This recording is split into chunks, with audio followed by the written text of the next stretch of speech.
missing scholars went? You mean the village keepers? Oh, let me think. When I was eating dinner the other day, I saw one of them by the side of the road, muttering away and eating mushrooms and tree roots. They shouldn't go around eating that kind of stuff.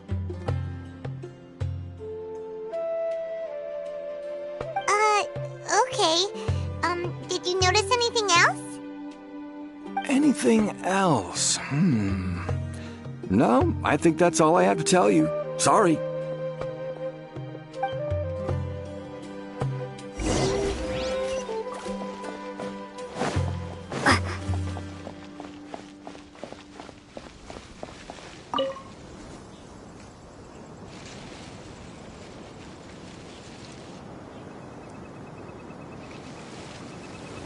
The scholars that have gone missing.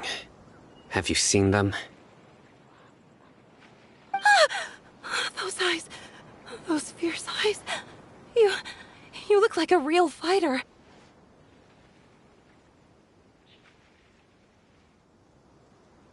Don't change the subject. Right.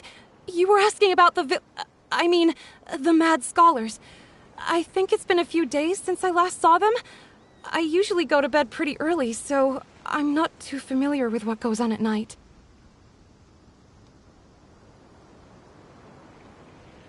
But honestly, I feel quite sympathetic towards them.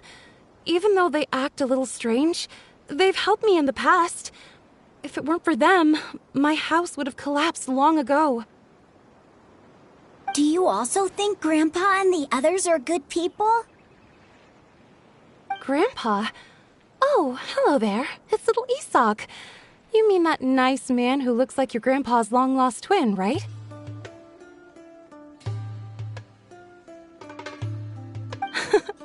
He was actually the one who protected my house.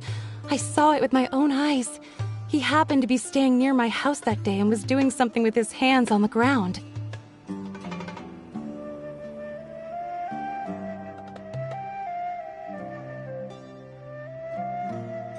It still feels pretty surreal now that I think back on it. Did someone teach them how to do that?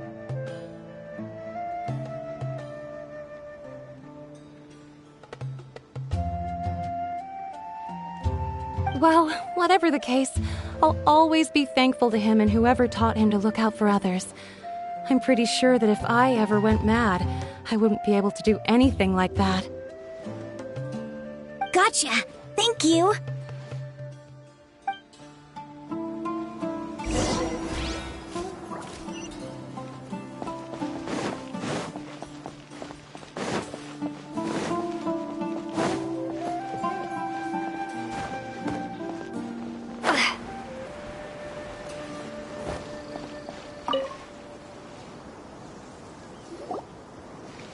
Sir, have you seen my grandpa recently? You know, the one who likes to sit and space out near the village entrance. Oh, well, if it isn't Isak. Oh, your grandpa, huh? It's been a while. The last time I saw him, he was spacing out by the road as usual. I went and asked him if he'd like any of the food I had prepared, despite my wife's protests. Like many people, she's really quite terrified of them.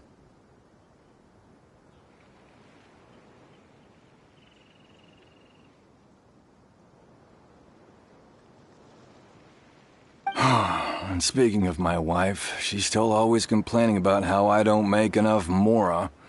That might explain why she's always mad at me. Oh, thank you. Thank you for taking care of him. It was nothing. You're looking for him, right? Did he go for a walk and get lost? Yeah. Whew, that's no good. Well, once you found him, come by my place again and I'll cook a little something for the both of you. I've known you since you were very young, so as far as I'm concerned, you're family. Please feel free to come by anytime.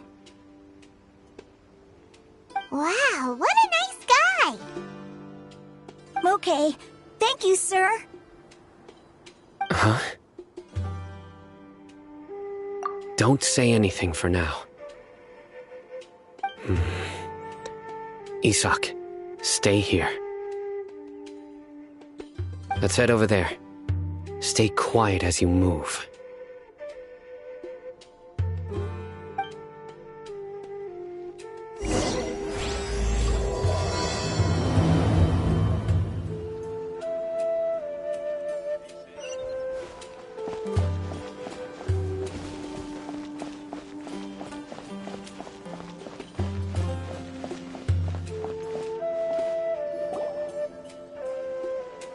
Listen, see if you can make out what they're saying. Have you heard? The mighty Scarlet King, the sovereign of our faith, will soon return to this world. Yes, of course I have. The Scarlet King is the one and only true ruler of this land. I've never believed in any other gods. Still, you say he's coming back, but it sure doesn't feel like life's about to change around here anytime soon. What's your proof? Haven't you noticed? The village has been getting more deranged scholars than ever. Delavar was saying that many people also went insane just before the fall of the Scarlet King's civilization in ancient times. We don't quite know why, but it seems like there's some sort of connection between insanity and the Scarlet King.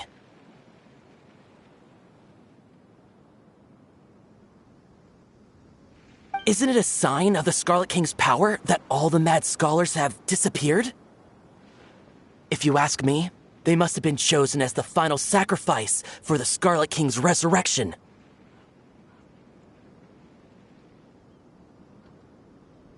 Huh. Now that you say it, that does make some sense. Does this mean our lives are finally going to take a turn for the better? Exactly. Those city folks will get what's coming to them. Now, repeat everything you've just said from the very beginning.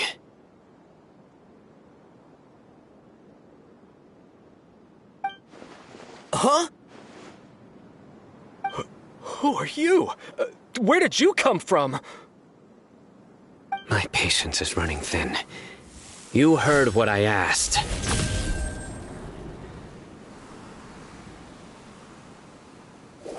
Yeah! Bro, this guy's something else. Just look at his eyes.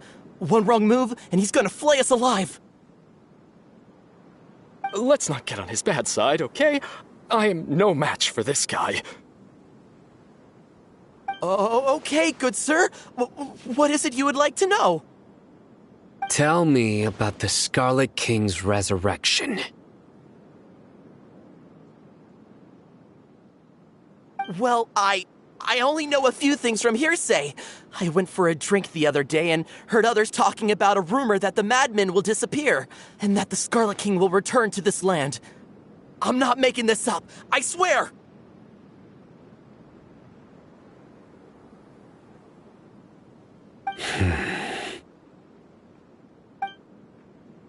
Hey, go on. Keep talking.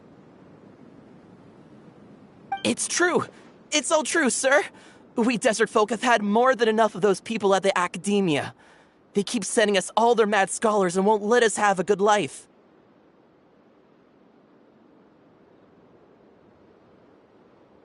Would you want to live like this if you were in our place? The radicals were even more thrilled than me when they heard the news. We're all praying for the Scarlet King's speedy return.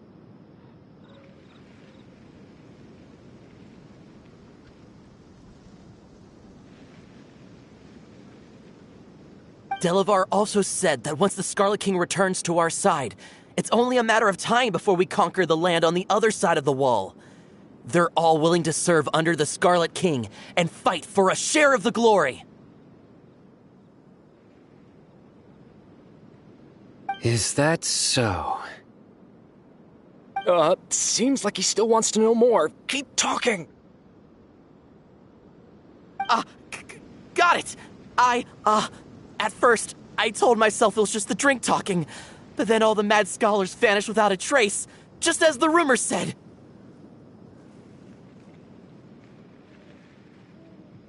Please don't beat me up just for mentioning these rumors. If I'm guilty, then everyone else around here is also guilty. I'm just saying what the others said. The people here really like the Scarlet King, but dislike the Dendro Archon.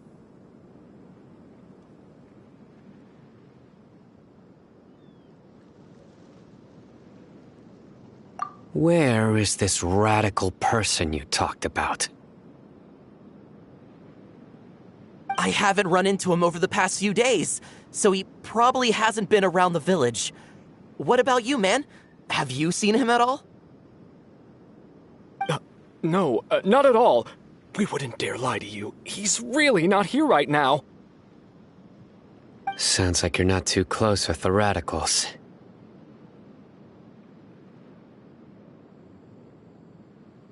No, of course not. All we know are their names.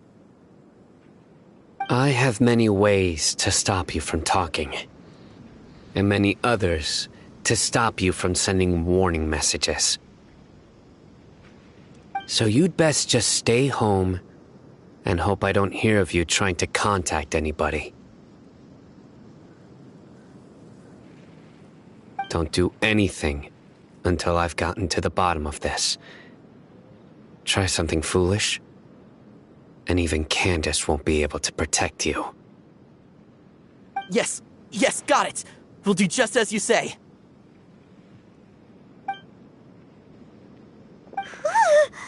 That scared Paimon half to death.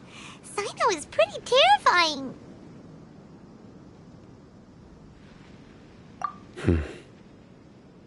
He didn't try to reassure us at all. It's like he's used to hearing that. Oh, Paimon bets lots of people have told him that before.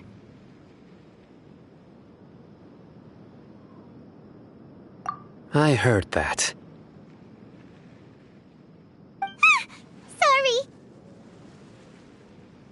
It's part of being a Matra. The rumor we heard just now seems like a strong lead. But we need to check a few more places.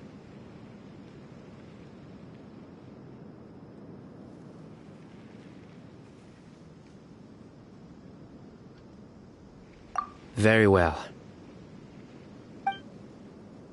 Isak! I'm here. Where's your grandpa's house? Well, I can take you there. Just follow me.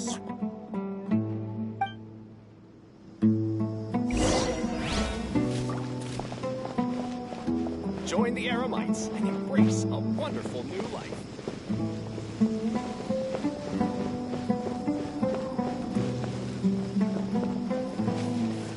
Grandpa? Oh, he likes to be alone. Sometimes he stares at the sky in a daze, and other times he just pokes at the ground with his fingers. Every now and then, he yells out at the top of his lungs, so a lot of people are really scared of him. But he's a good person, really. I know he is. I swear, he's just like my real grandpa.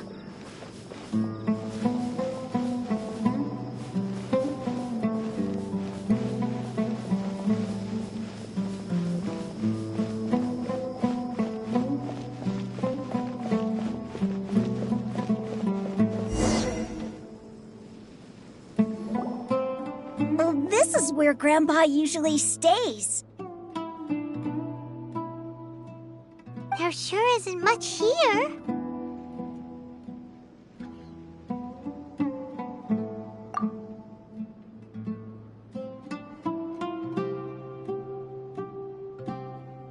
No. Incense?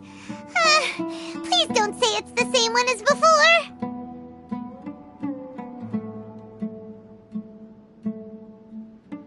But are you okay? Are you getting dizzy or need to lie down? There's a scent that you can sense, but I can't.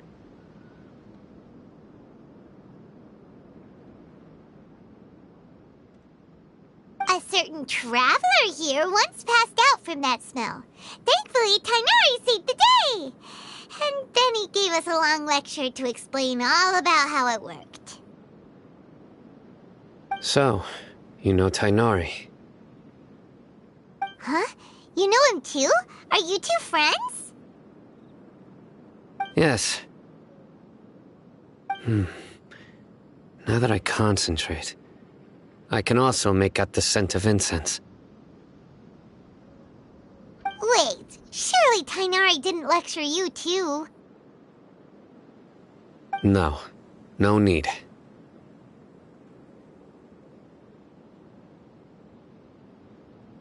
Did you first encounter this scent at Tighnari's house?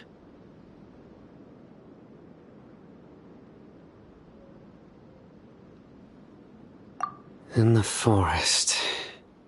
From a scholar.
What are you looking for, Sino? Here it is. Take a look right here. Paimon doesn't see anything.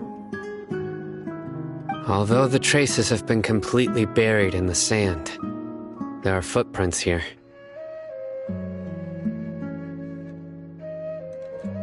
From the size and shape, they belong to an adult male. This pattern is a common one from this area. Local shoes. This was probably someone from the village. The scent is quite faint, but still extant. The footprints head in the direction of the door. But who would come looking for Grandpa? He doesn't have any friends. We'd have to ask whoever lured him away with the incense.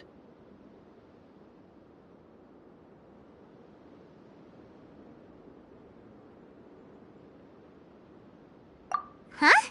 So you can lure someone away with just a scent?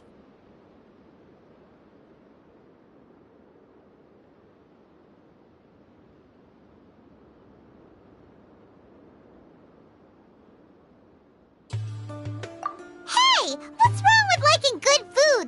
Everyone's got something they love in life. Exactly.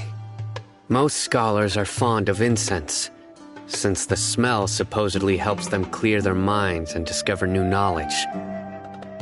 Even deep within the clutches of madness, they still yearn for their knowledge-seeking days, and will follow the scent whenever it presents itself. No, Grandpa. So, someone's taking advantage of their weakness? Huh. Still, why would anyone want to abduct all the scholars?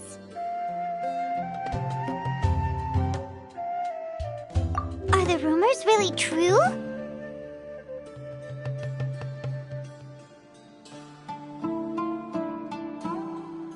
Could the disappearance of all the mad scholars have something to do with the radicals? It's highly likely. Please, you have to save my Grandpa. Grandpa's never done anything wrong. Please help him. Sounds like we'd better help get him back. Don't you worry, Isak. We won't let whoever took him get away with it. Let's head to Aru village and inform Candace and the others about what we learned here. After that, we'll set off to find the scholars.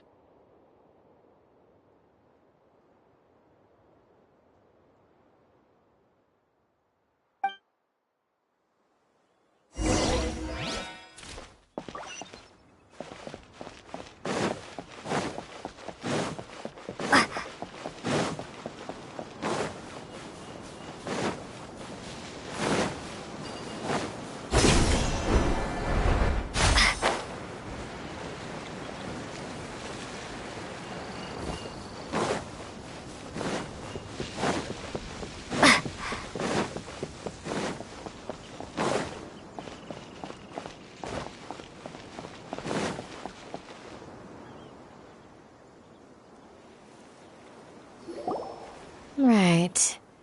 The darker fabric definitely looks a lot better. That'd be my choice, too. We're back, Candace! We've got a lot to tell you. Ah, welcome back. Sounds like everyone's friends already. Oh, Dia's here too! You bet. So, everything goes smoothly? Reasonably. Alhaitham didn't go with you? We haven't seen him at all. Huh. I saw him around the village entrance earlier and figured he was investigating with you. I guess he must have gone off on his own. Did you find out anything useful?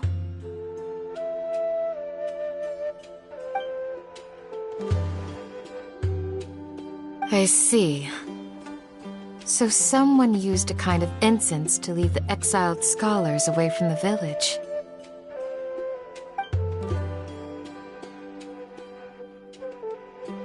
The resurrection of the Scarlet King? First I've heard of it.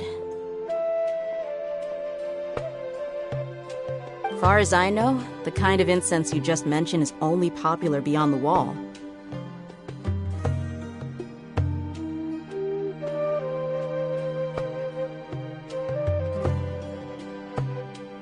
Scholars are fond of it, but as you can see, there aren't many scholars still studying around these parts. No seller would be able to make a profit here.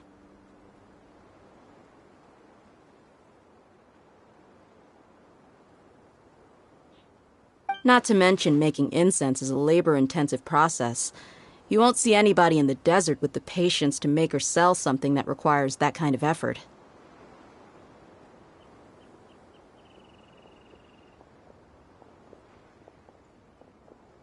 It seems someone from beyond the wall must have been supporting this.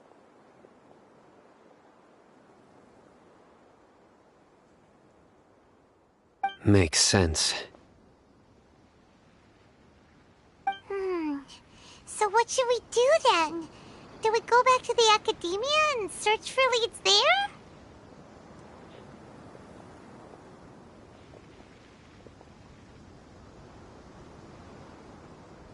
If it was any other day, that would be your next logical step. But today, you've got me on your team, so you get an extra tip. Didn't you say that the villager got his news from the tavern? Well, I also like to drink at the tavern, so I know a thing or two about these radicals he mentioned.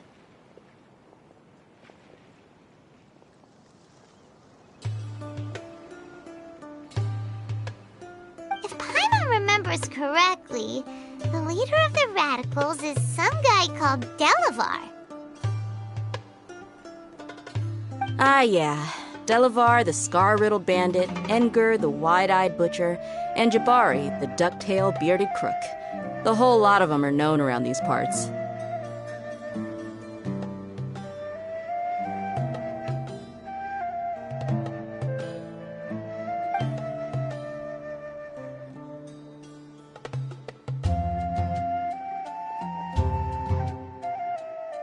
These guys have one thing in common, and that's being broke. The rougher life gets, the more they want to believe in the Scarlet King. Way they see it, the Scarlet King's resurrection is their only chance at overthrowing the Academia.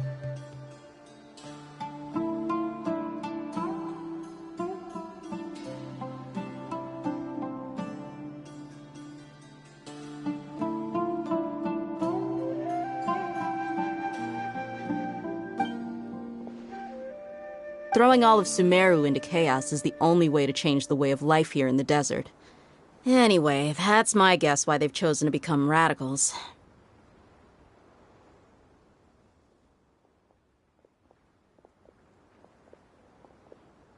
Tia! You're amazing! You really know this place inside and out!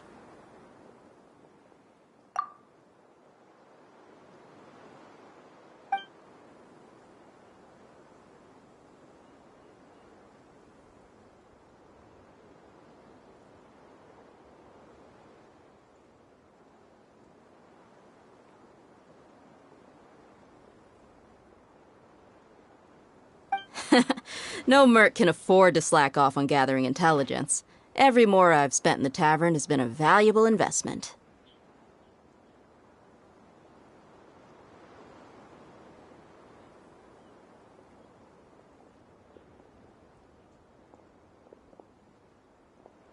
Let's head out.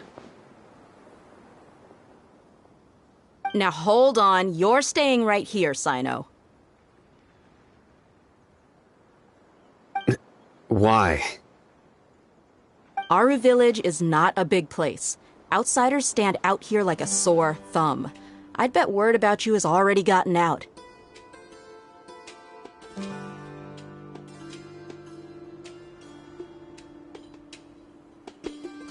The desert is unforgiving, so the way of life here is also a lot tougher than on the outside of the wall. You survive on making connections out here.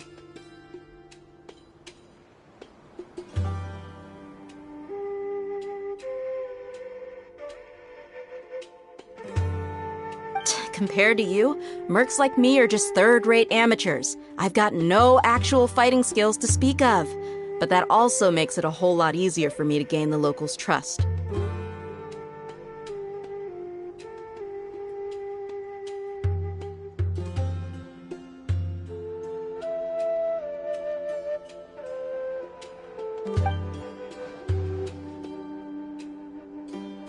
I need to go around and ask some questions.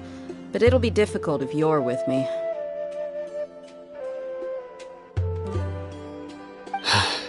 Fine. Good. Then we've got a plan. The Traveler and Paimon will go to Caravan Rebot with me, and we'll try our best to figure out where the Mad Scholars have been taken. Sino, you'll have to stay in the village and continue investigating on your own.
Sounds like you're starting to get familiar with the area. Paimon's amazed every time we see the wall of Samiel. How can a wall this tall even exist? It's almost unreal.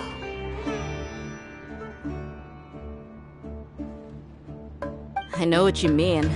I had the same question every time I walked this way when I was a kid. Also, why is this high wall here? And can a wall really block sandstorms? It was only after I grew up that I realized the Wall of Samiel isn't just there to keep out the sandstorms. It serves a more important purpose, keeping out people like us.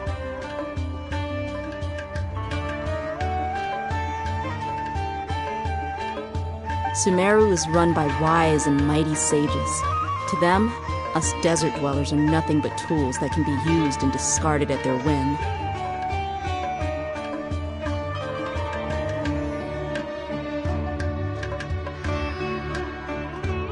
We're cheap labor, like livestock, but easier to control. Nothing more. Even if a child from the desert got the chance to obtain an Akasha terminal, almost all their requests for knowledge would be denied. The academia believes we're underserving.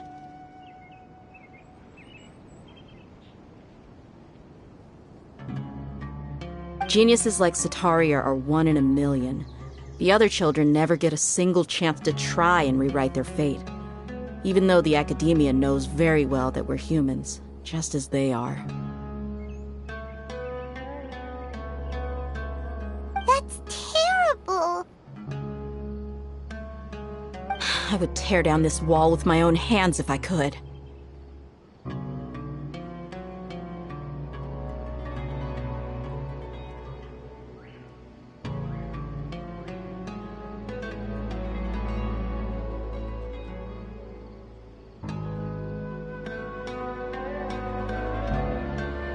Hey, Dia. You're not thinking about doing anything scary, are you? No, not at all. This place just gets me thinking, that's all.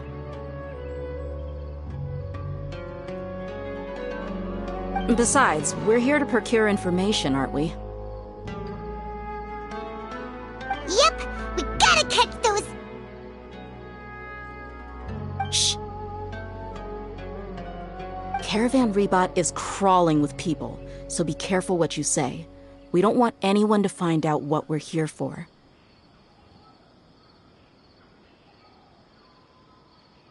Our mission started the moment we arrived here.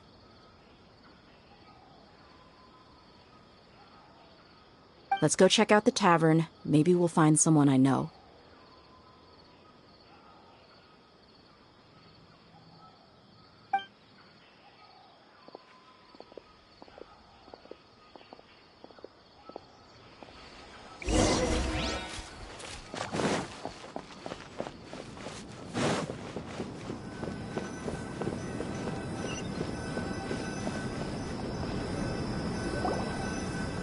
Just our luck. None of them are here today.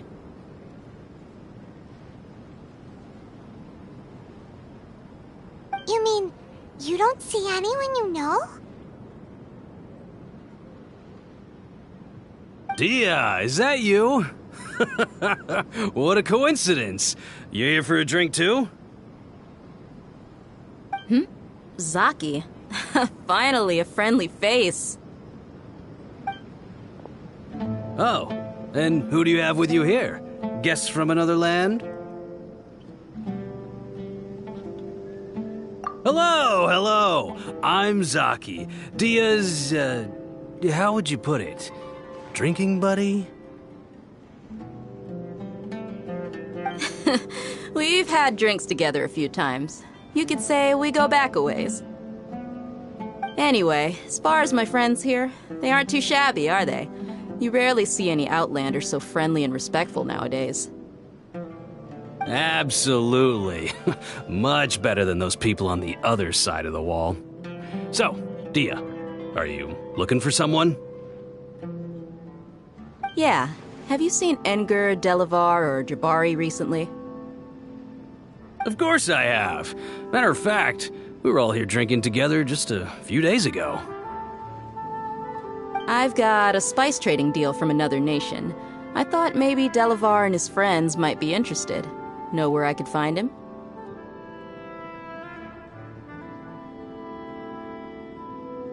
Ah, how thoughtful of you. Then I assume you also know that Delavar's been having a hard time making ends meet these days, so you came here to help him out? Hey, keep it down. Let's just say I prefer to keep this deal a secret. Y'all at Caravan Rebot are like family. If there's more to be made, why not do it together? Besides, Delavar and his friends have muscle. They'd be a good fit for escorting the goods. Yes, how considerate of you. Delavar's my friend too, so of course I can take you to him. Come with me.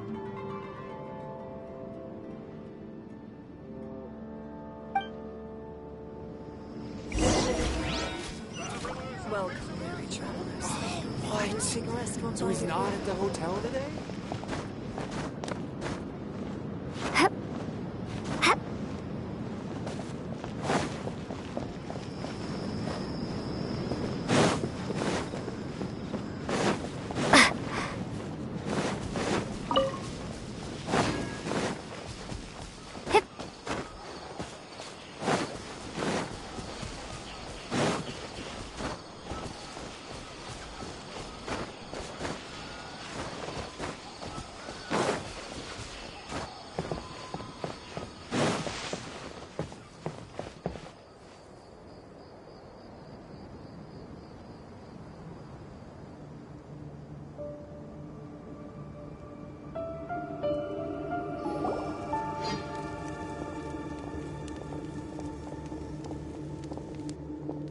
Are we there yet? Yep, this is the place. This place is practically deserted. What are they doing in a place like this?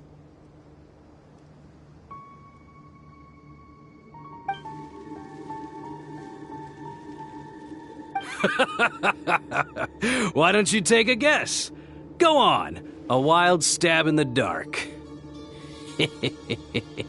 You're like lambs to the slaughter. Oh no! It's an ambush! What's this all about, Zaki? Come on, Dia. You really think we didn't hear about what you said back in Aru village? The boys have kept a close eye on you from the moment you set foot there.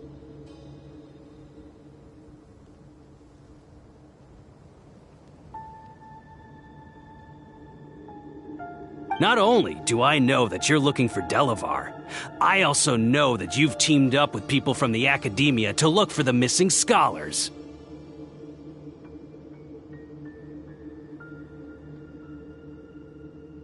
So, you've been watching us from the very beginning?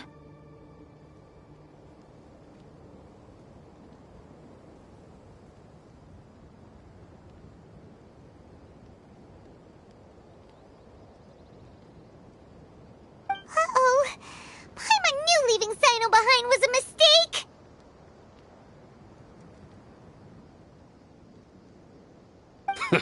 And you left the strongest one in the village, didn't you? Who do you think you are? You really thought we'd fall for your little business deal nonsense?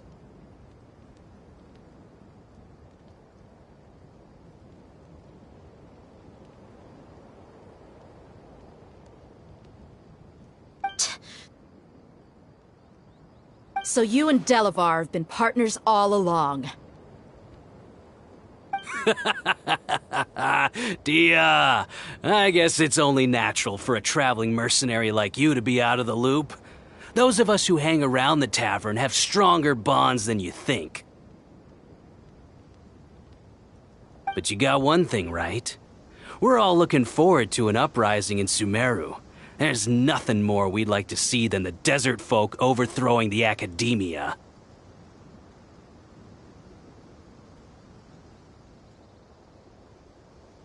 If that's the case, then I'm sure Delavar wouldn't miss a second of it. I'll be honest with you, if it weren't for what you said in the village, your little monologue about the Wall of Samiel would have convinced me that you're one of us.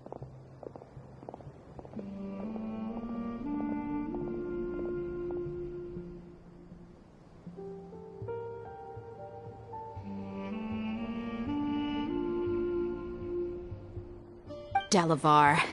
And Enger, you're here too, huh? Long time no see, Miss Mercenary. You should have known the traitors are what us followers of the Scarlet King despise the most. Dia, I thought that you, a fellow desert dweller, would understand that the Scarlet King is greater than the Dendro Archon. Little did I know, you don't deserve to join us.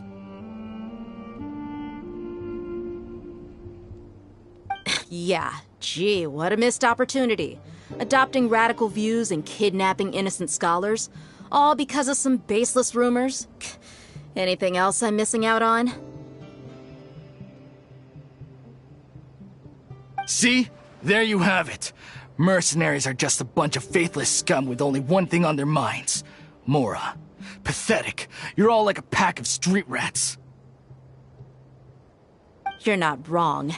Mercenaries are driven by Mora, and my faith lies with whoever's paying me. As long as there's a profit to be made, anyone can become my friend. Enough talking! Get him!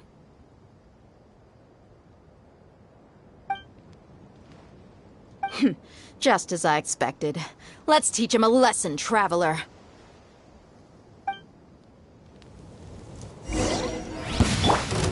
Following new punching bag. Whirling snow! Ha! Propagate! I will have order.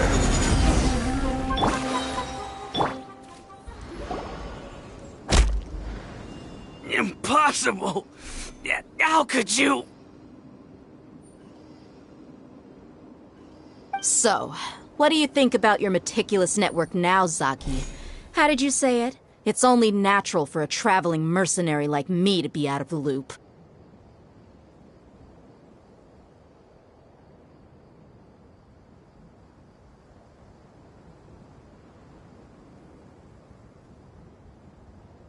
I'm guessing your informant told you that I'm just an incompetent merc with no real fighting skills, correct?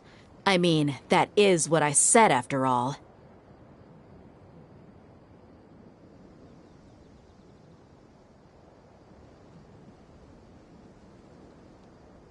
And of course you would believe everything he reported. The only thing you know about me is that I'm a mercenary, but you've never seen me in action.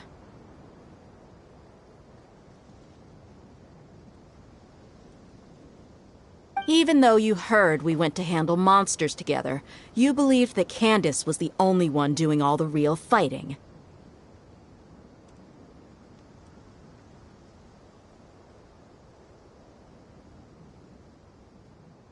That so-called Flame Mane is just a fraud. She admitted it herself. She just uses her connections to gain the trust of others.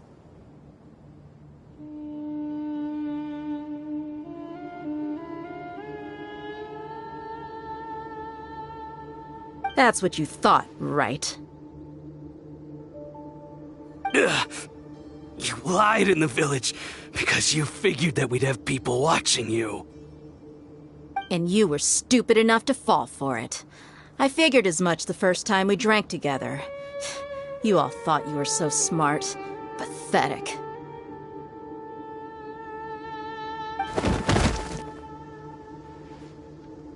Okay, that should be all of them. Whoa! So you've been planning this since we were in Aru Village? No task can be done without preparation. I just happened to notice a couple suspicious-looking people while you were out investigating.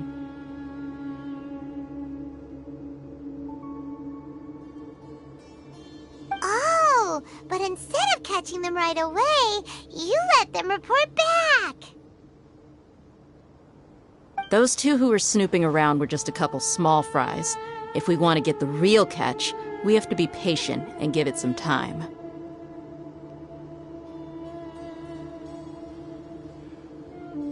Oh, you mean the funny name she mentioned back in Uncle Ampu's house? The wide-eyed butcher, scar-riddled bandit, Paimon can't remember them all. That's just a bunch of drunk talk. Edgar and Delavar like to talk themselves up when they're drinking.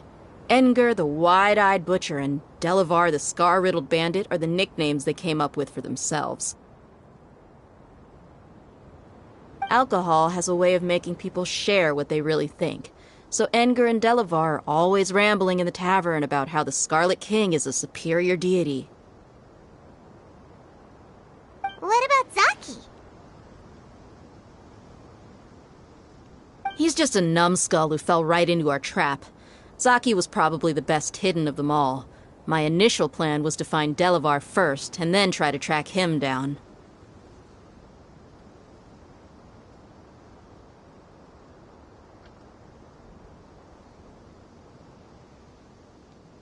That's what you wanted to ask when we were at Uncle Anpu's house, right? Jabari is one of the villagers you talked to. You know, the one who wanted to treat Isak and his grandpa to some food.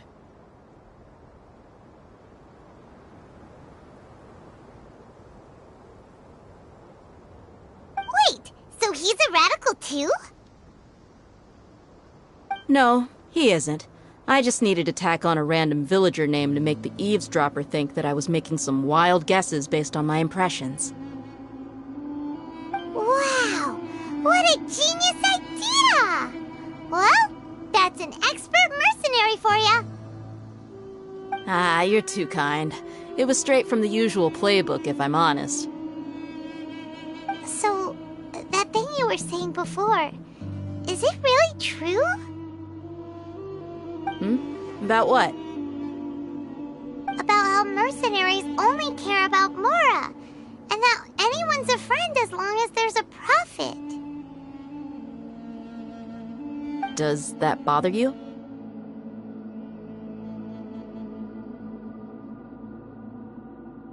What makes you so sure?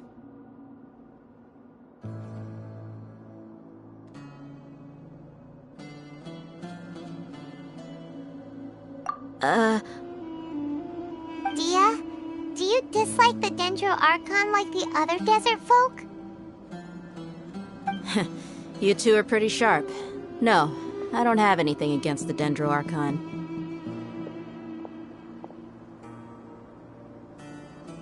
I've heard a lot of nice things about the Lesser Lord from Dunyarzad. I can understand her devotion and gratitude. Dunyarzad's just an ordinary person. There's no way a god would be so involved in the lives of everyday people, unless they were truly compassionate. I've begun to realize that the sages are behind everything that's happened recently. The radicals' blind belief in the Scarlet King, making the Dendro Archon out to be an enemy. It's all the Academia's trickery.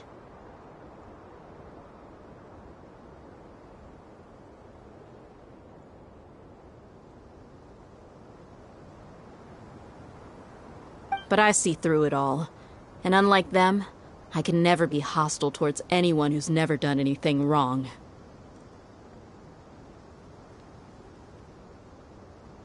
Dia. Anyway, looks like we're done with business here. Traveler, lend me a hand. Let's tie him up and bring him to the village.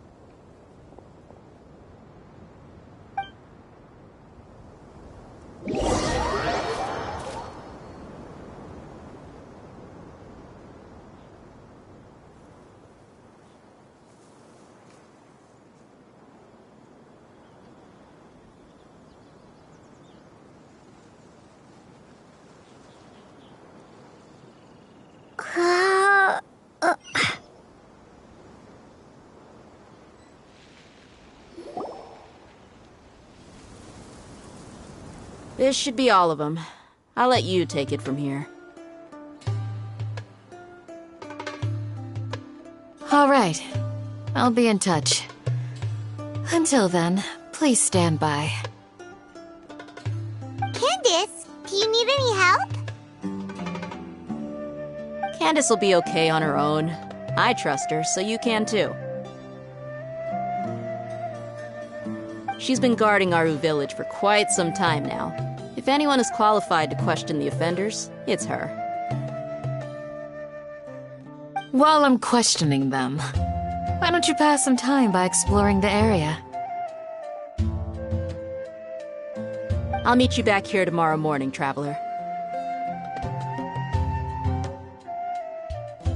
As for these idiots, let's just hope they live to see another day.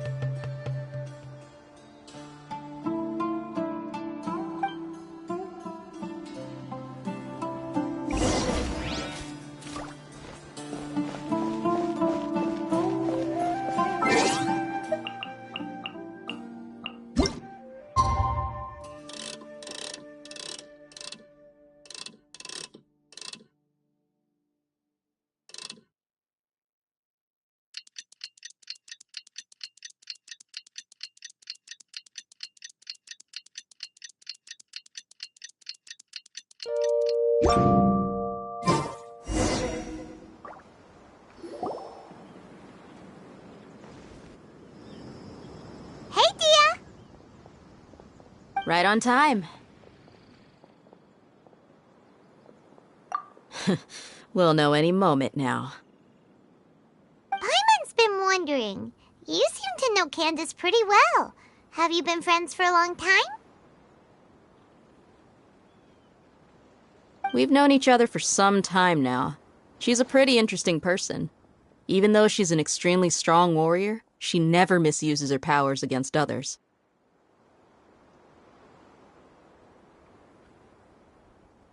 Oh, Paimon knows what you mean. Like a lot of martial artists say, never take the fight outside the ring. Yep, I guess you can put it that way. It takes strong convictions to be as dedicated as she is, and shoulder that kind of responsibility. Us mercs, on the other hand, we pretty much live from one day to the next. Well, Paimon thinks you're great, too. Really? Thanks for that.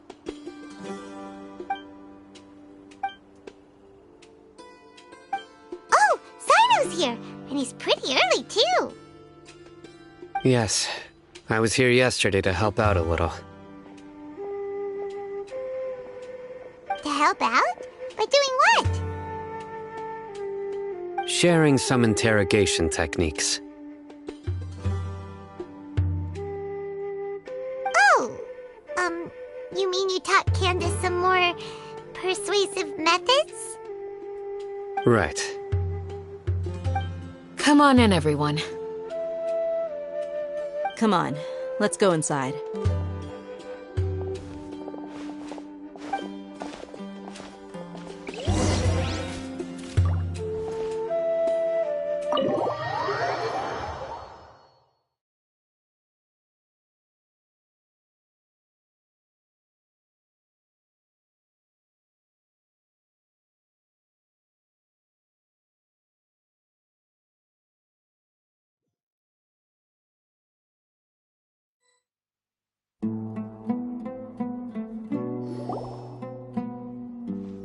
Candace, where? Whoa, you look furious. Do I? Huh. What gave it away? Oh, there's no mask that can hide true bloodlust. Cover up your eyes, and it'll still show itself at the corners of your mouth.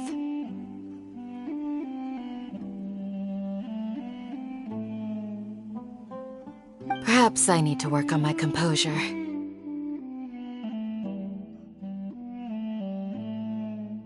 Still, it's perfectly understandable why I'm angry. I'm sure everyone present would agree.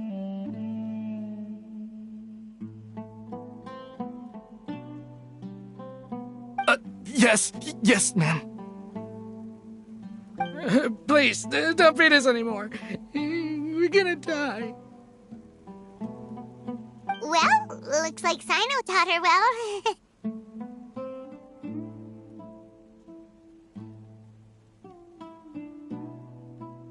You fear death yourselves, yet you do not hesitate to place the lives of others at risk.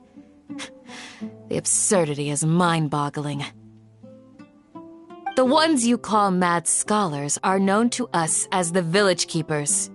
They are vital members of our community, and some even count them as family. You come here to my village, and you treat my people as nothing more than stepping stones towards your goal. Tell me, what would you do to you in my position? Mercy! Please have mercy! You've made your bed. We may both be desert dwellers, but there is one thing that I understand better than you. The resurrection of the Scarlet King will only result in war. And war serves no one. The people of Aru Village care little about which god is in power. Life may be tough and tiring, but we wish to preserve our way of life. A war would only cause us to lose all that we have. And that is not a responsibility that you can afford to shoulder. We understand. We're sorry! I'll tell you everything I know, please. Just let us go. I'm listening. You might not believe this, but it wasn't us who came up with this idea. Someone was spreading rumors in the tavern. That's how we ended up hearing about the Scarlet King's resurrection. Some mystery man told us that mad scholars will make the perfect sacrifice to usher in the Scarlet King's resurrection. They give their lives, and we can get anything we wish for.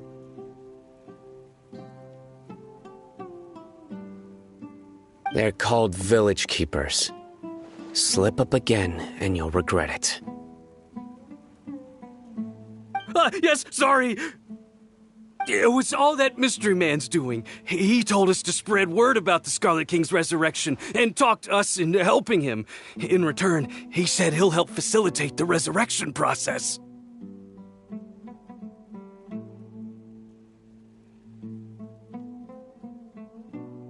I'm not sure. That's one. Huh? One what? Strike. You get a total of 3. Then, you die by my hand.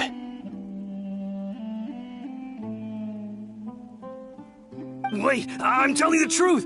We don't know anything. It was all him. 2. He got us to lure them out of their houses in the night with some kind of incense. We take them to a junction outside the village. Then the mystery guy takes them from there.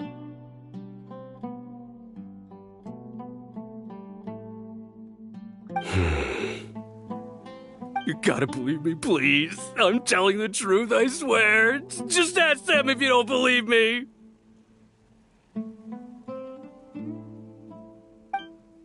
That was indeed the truth. Traveler, go on.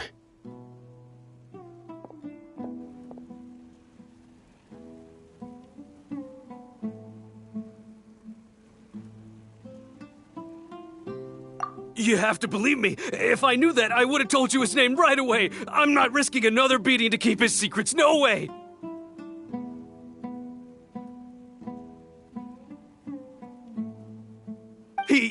That guy, he wears a cloak, and he's always careful to cover his face. He calls himself the Scarlet King's envoy. I believe I may know what's going on. Uncle Anpu? What do you mean?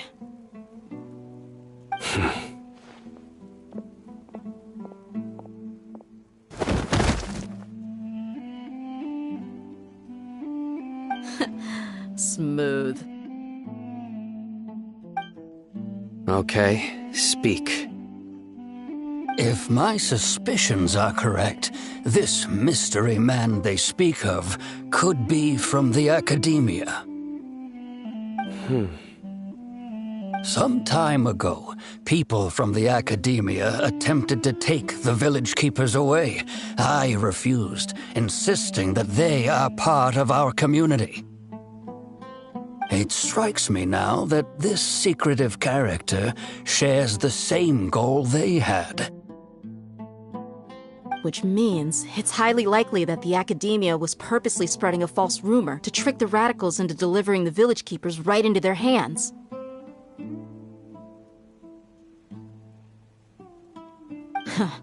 They were the ones who brought them here to begin with. Now they're trying to take them back? We aren't gonna let that happen.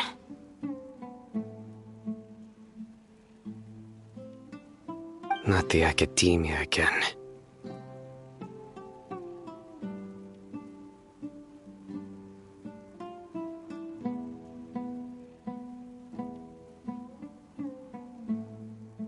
Just as I thought. But what could they want with the village keepers?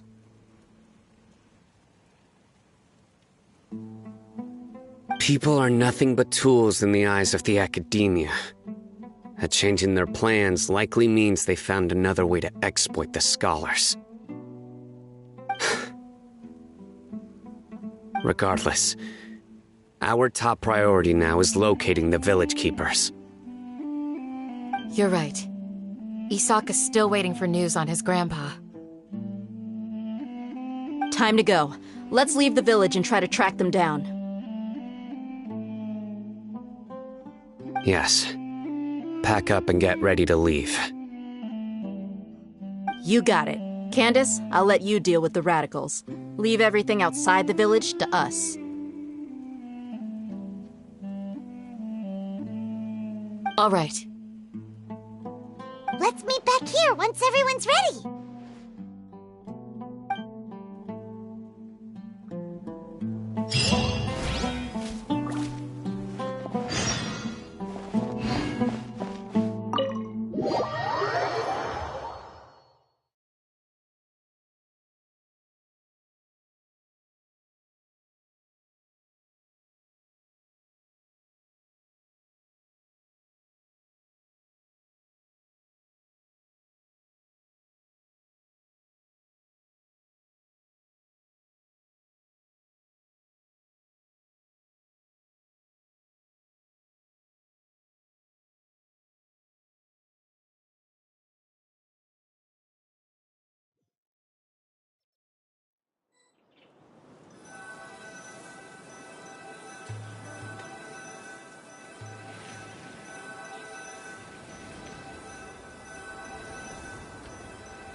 Let's get some food in us and then we'll... Woo!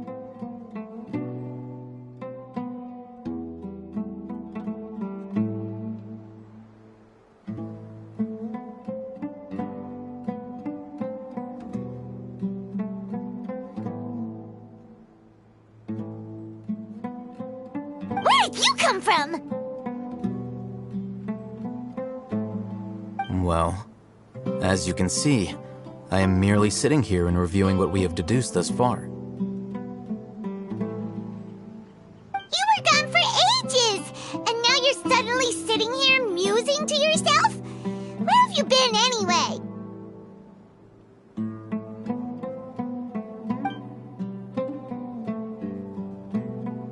Hey, what's with the silence? You never think things through before asking questions. I'm giving you some time to make up for that. Paimon's so mad! Paimon's gonna give you an ugly nickname!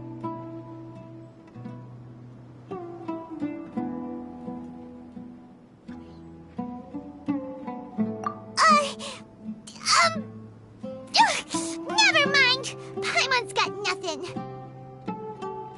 There's just nothing super obvious to pick with this guy. It makes it so hard. Well, you've heard nothing to suggest I left this whole time.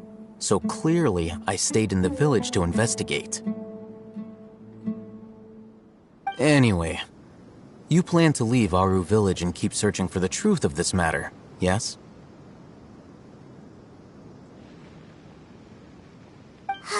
Yep. We're not gonna find out anything more by staying here, so we thought that we might as well take the search elsewhere. Enough with the silent treatment!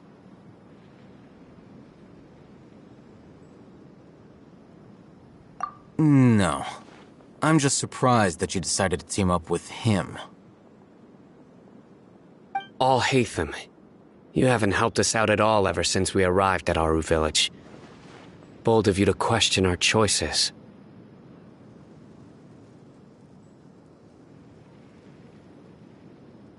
Yeah, you're all talk!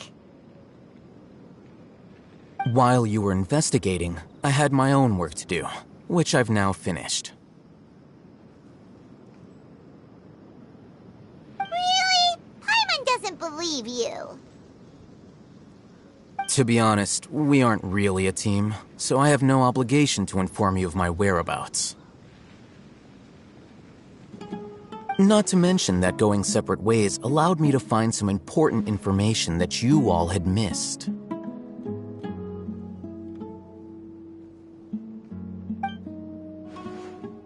Huh? Right here in the village? Correct. What did you learn? I'm going to take you to someone. But before that, you need to understand where she's coming from. What does that mean? How do you think the residents of Aru village feel about what we're doing?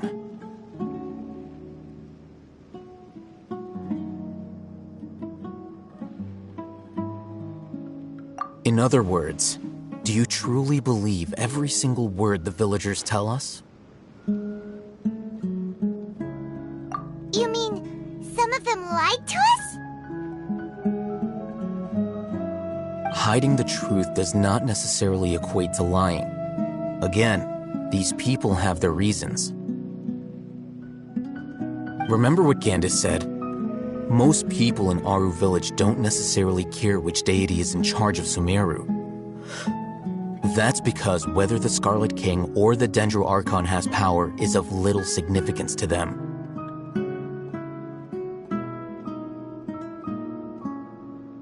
By contrast, the perils of their daily lives are ever-present concerns.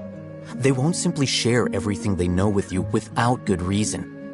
That's why you believed there was no further information to be found in this village.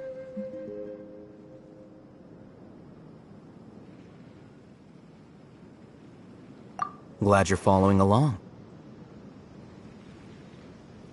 Among those you have talked to, there's someone who was consciously keeping you out of the loop. In fact, she's been observing your every move since you arrived.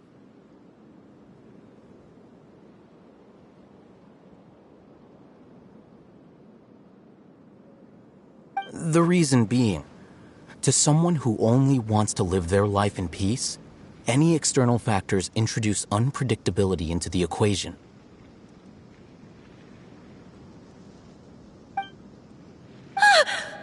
Those eyes. Those fierce eyes. You look like a real fighter.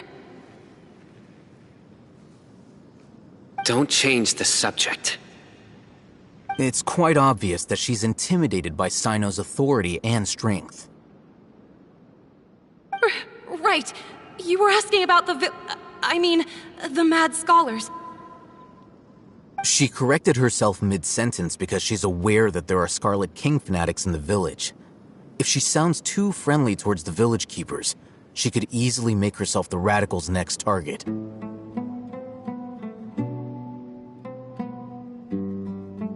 I think it's been a few days since I last saw them. I usually go to bed pretty early, so I'm not too familiar with what goes on at night. Remember? She made a point of denying her involvement in anything that occurs at night. But honestly, I feel quite sympathetic towards them. Even though they act a little strange, they've helped me in the past. If it weren't for them, my house would have collapsed long ago. After speaking to the village chief, it became clear that the village keepers had protected Aru village at night. In other words, the young miss was very much awake during that time.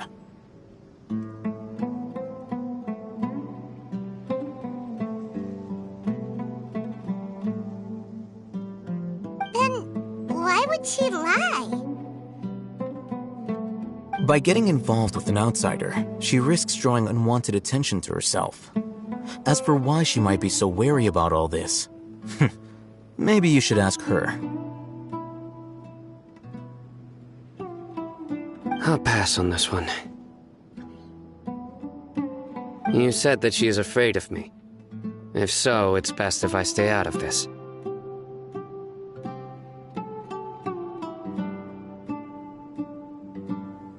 We're on it!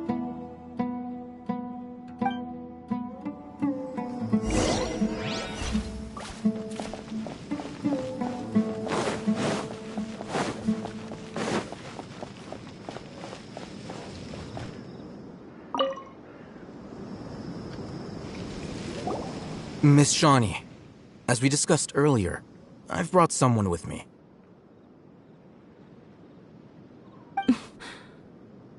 Mr. Alhaitham, I'm aware of where you stand, but how can I make sure that your friends think the same as you? Huh? What do you mean? We need to clarify our stance or something? Go ahead and talk to her. You'll get the answers you want. Go on. Earn her trust. Is it really that simple?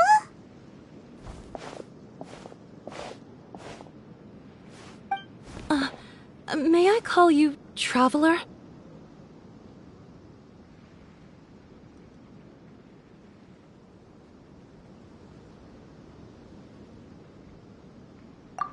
Hi, Traveler. I want to ask you something.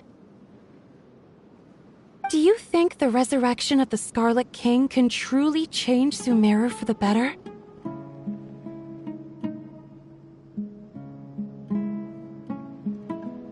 Why's that?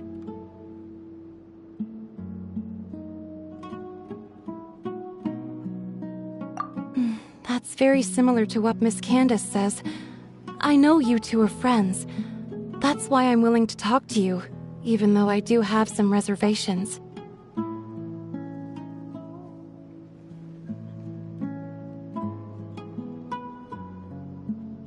Before, I wouldn't even have the courage to ask something like this.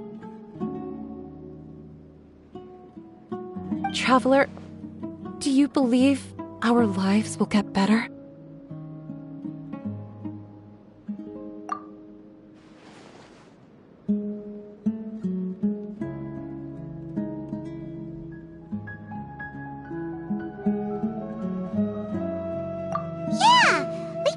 From another nation, so it isn't wrong of you to be weary. And we aren't really residents of any one nation.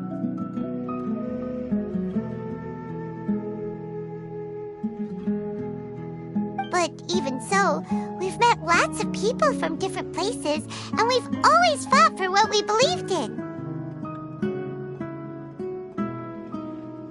We have friends in Sumeru, and we want to help them. That's why we decided to stay here for a while.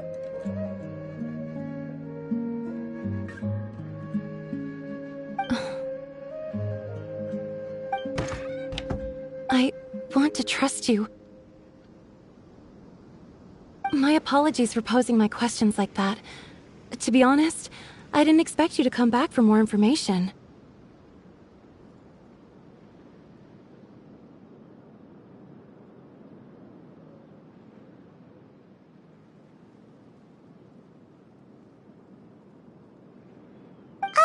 Told us you have your reasons. It's okay. We understand.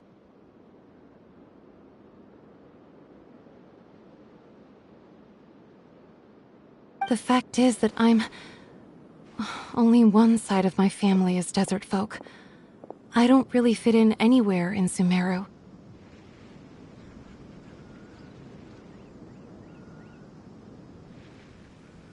Some believe in the Dendro Archon, while others believe in the Scarlet King.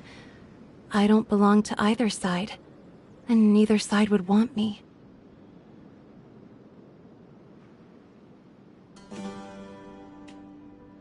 Speaking of which, the Radicals mentioned that they despise traitors. Do they just think that anyone who's different from them is a traitor?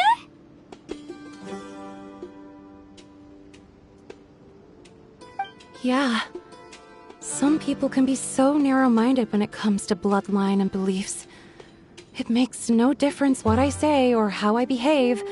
I'll always be suspected of having ulterior motives.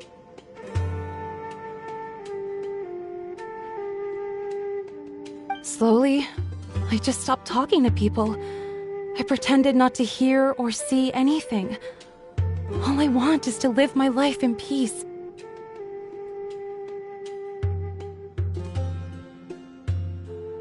And then it happened. The village keepers who had helped me disappeared with no explanation, and I didn't dare breathe a word about it to anyone. Until now.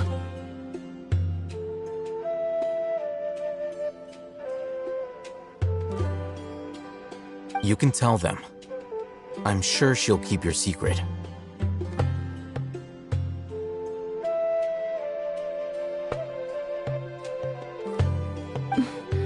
All right. I'll tell you what I told Alhaitham.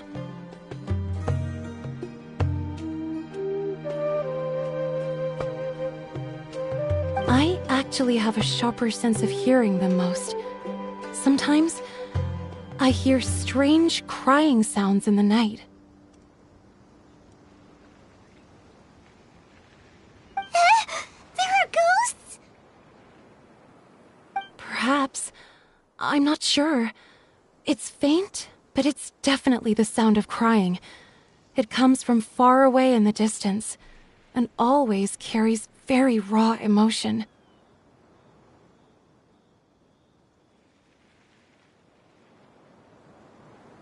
It used to be louder and more frequent, but ever since you arrived in the village, it doesn't seem to happen as often, and when it does, it's much quieter. I have to focus really hard to make it out.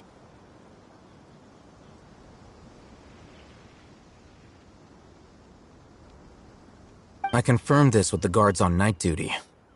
They also have someone with a good ear, and he's heard similar sounds at night.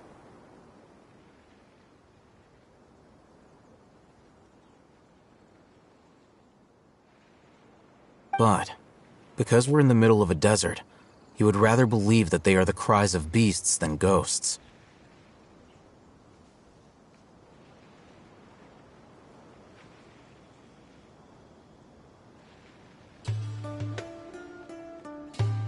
There's really nothing around these parts, except for an old hospital not far from the village.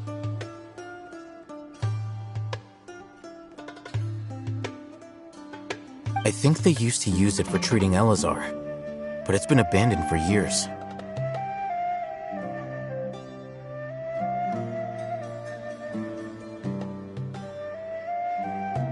Yeah, let's go!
Stabilize! Sounds good to me.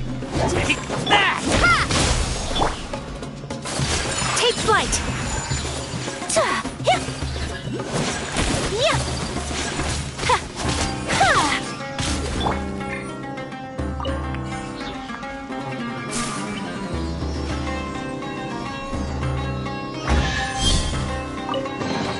Is this an answer from this world?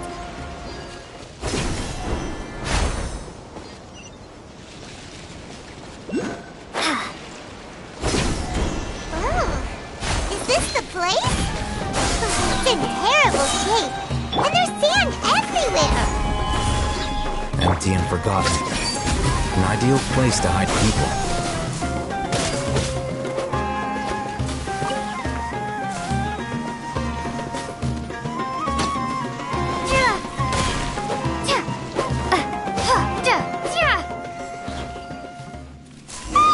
Monsters!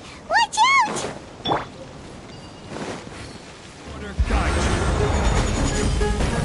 Solidify! Whirling snow!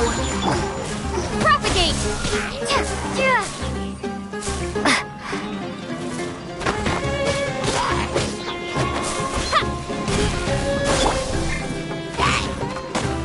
Stabilize!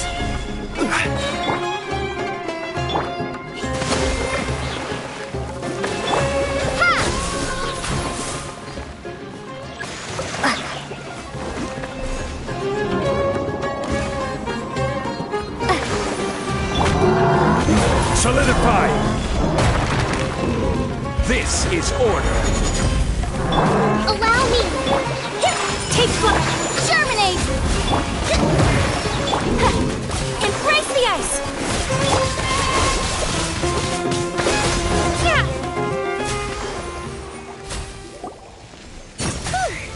They were easier to deal with than Paimon had expected.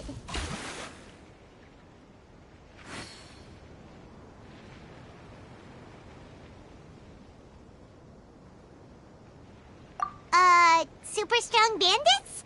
Or monsters taller than buildings dropping out of the sky? Or, something like that.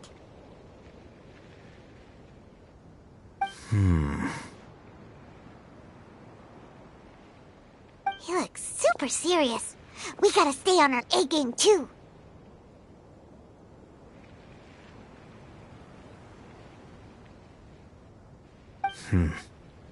This is the one.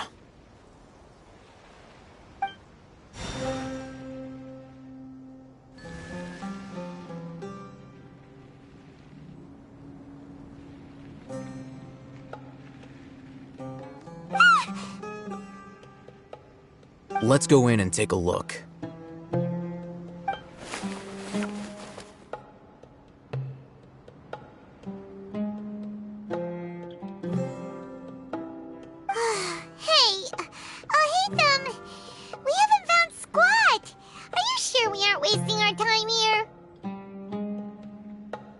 Patience. Shawnee says she only hears the crying at night. We have time to burn. Until then,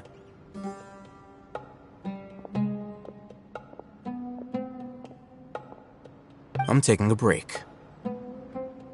And just like that, he sits down. Wait, he even brought a book to read? What are you reading? Let Paimon see!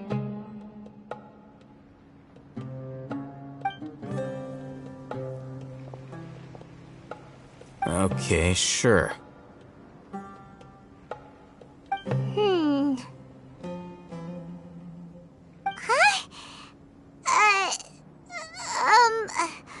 The natural position, which is the positional propensity of an entity in natural motion in contrast with an object in forced motion? Huh? When free from external influences, every entity displays the tendency to follow its natural trajectory? So, you got that? Oh, Paimon gives up. You keep reading your book. See ya! How is he so relaxed? Look at him, reading an impossible book in a creepy place like this.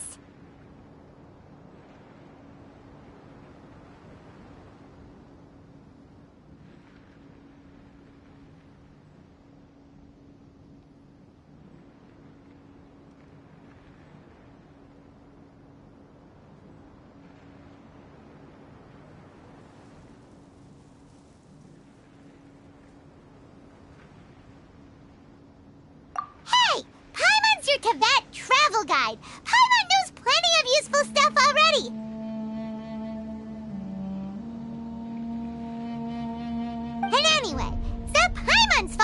books people read in Sumeru are so complicated?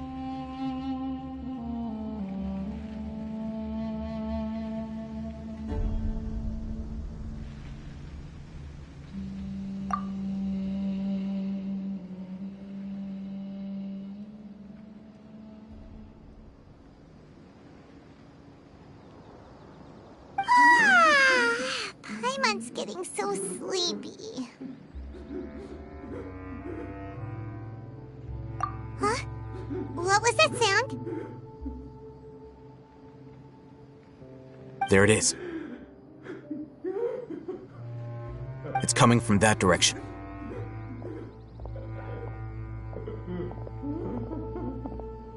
Is the sound coming from here? Huh. Paimon's not seeing anything.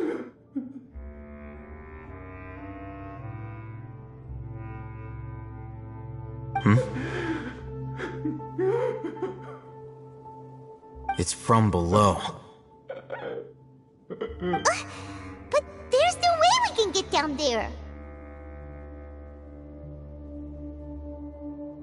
Something is off about the interior here.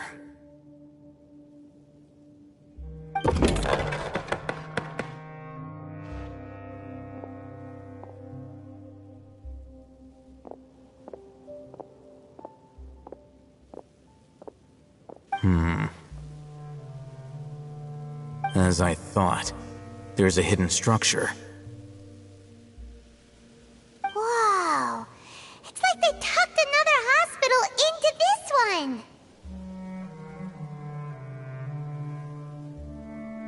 Oh, it looks like there are other mechanisms around here.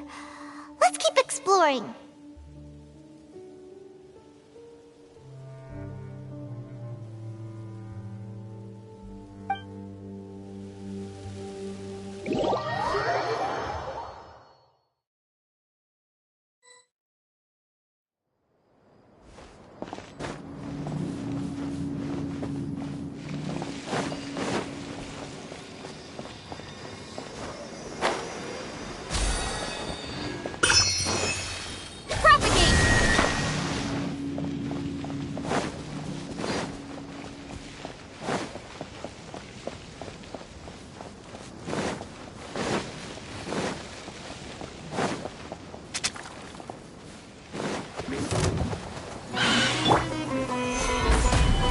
I will have order.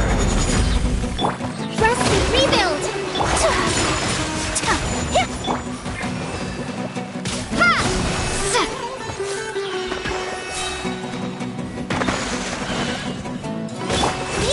Whirling snow.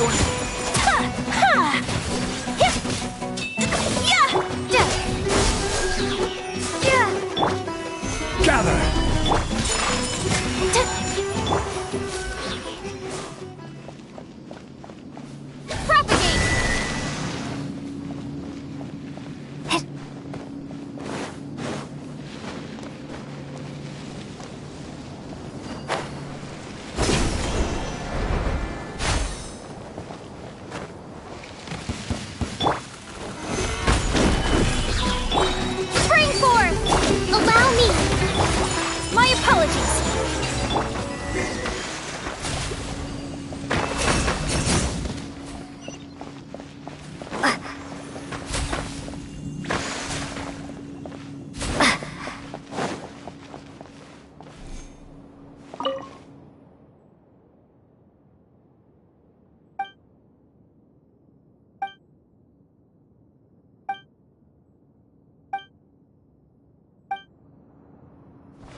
good idea. Let's approach him slowly without alarming him.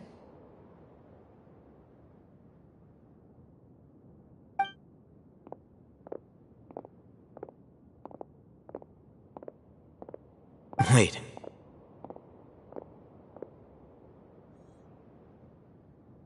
You're...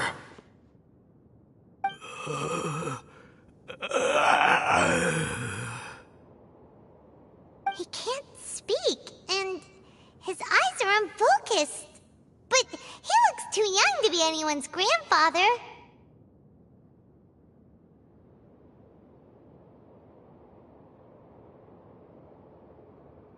Also, why is he the only one here? Didn't expect to see him here. You know him?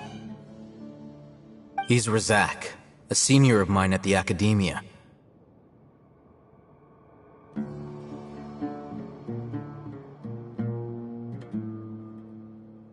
He's a scholar too? Is he the kind that holes up in a forest and mumbles stuff about training?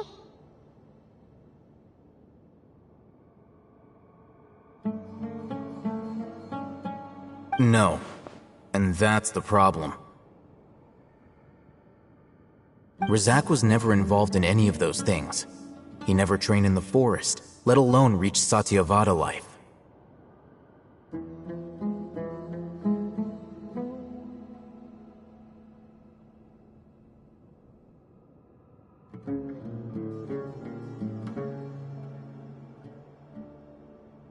Leaving that question aside for the moment, him being here alone means that we might be too late.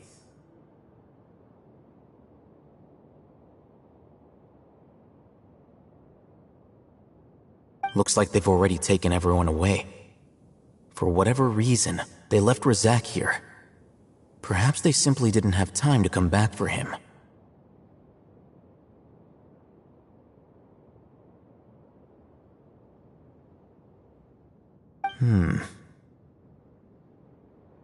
There are drag marks on the ground. They're clearer by the doorway. Someone was forcefully drawing a cart that was loaded with something heavy.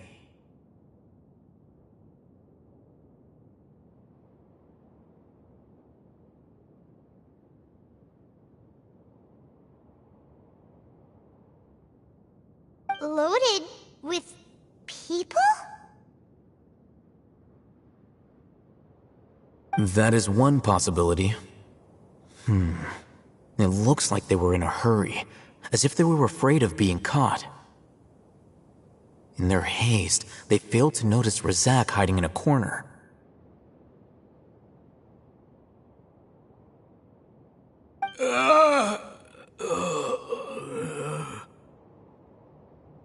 The symptoms are identical. Looks like we found living proof.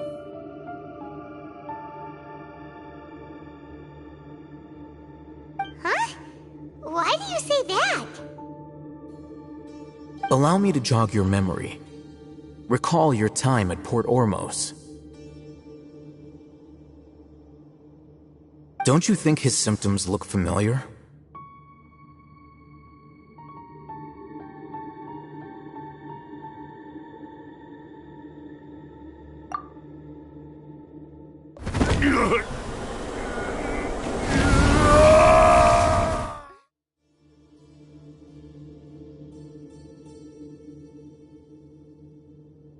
Oh, now that you mention it, they're acting the same way.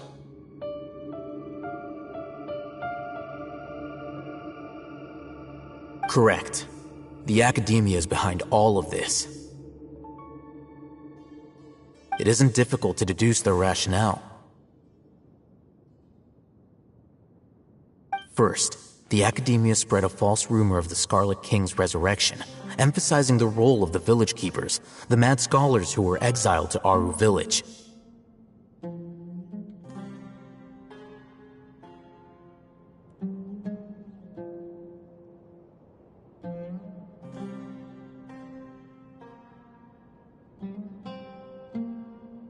These rumors were all the persuasion that the radicals needed, and those based in Aru village leapt into action. Unbeknownst to them, of course, through rounding up the scholars, they were actually helping the academia. As well as being able to exploit the radicals for their own ends, this scheme has one further advantage to the academia. All the risks and responsibilities are offloaded onto the Scarlet King's followers.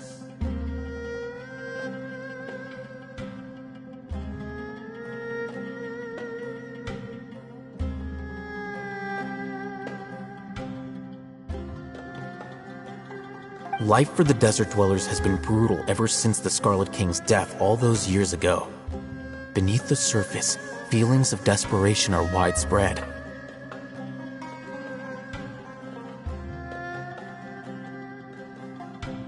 Many would give everything they have for the prospect of something better.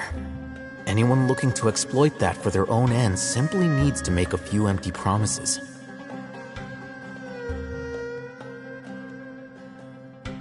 Even if complications arise, people will see that those involved are all followers of the Scarlet King and look for no further explanation than differences of belief. A deep-seated mistrust of the desert and everyone in it by the rest of Sumeru will make sure of that.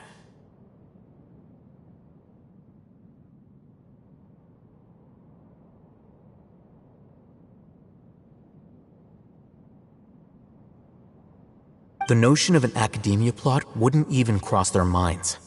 It may seem like a simple strategy, but it is able to work wonders under Sumeru's current circumstances.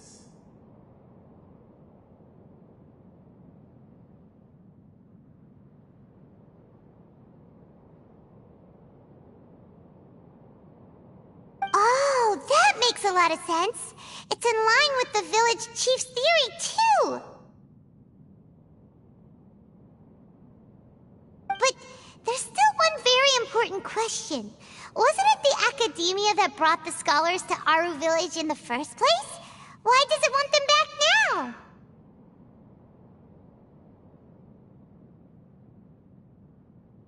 Throughout this process, one thing has changed: the scholars' identity. First, they were scholars. Then, they became lunatics. After that, they were exiles. And finally, they become missing persons. An exile is still patently a living, breathing human being. But when someone becomes a missing person, that is brought into question. If you can't find someone, you have no way of knowing what exactly happened to them. That makes missing people an ideal resource. Resource? For what exactly? One possibility is that the information in their brains could be extracted into knowledge capsules. Extracted? You mean canned knowledge comes from people's brains? With the technology of the Sumeru Academia, it's entirely possible. Perhaps the process caused them great suffering, which is why they cry out in the dead of night when no one is watching them. So, the human brain... Nope, nah, Hyman doesn't want to think about this.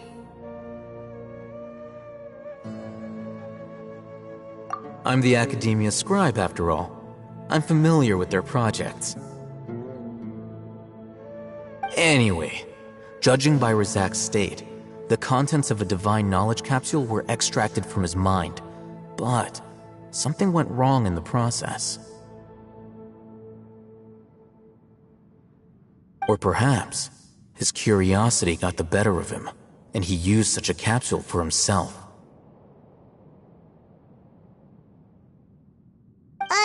Hyman's a little confused.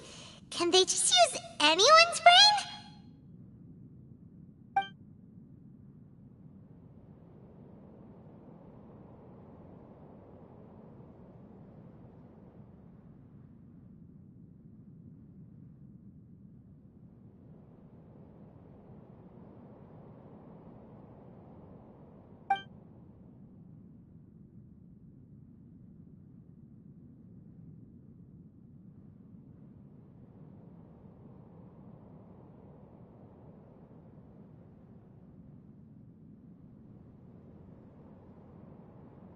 The look on your face tells me you've realized the answer.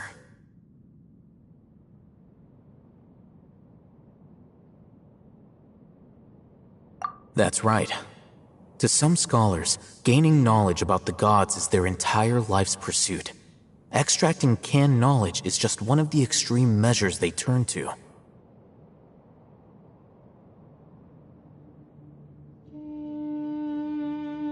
However, I can't help but wonder, what do they seek to gain from divine knowledge?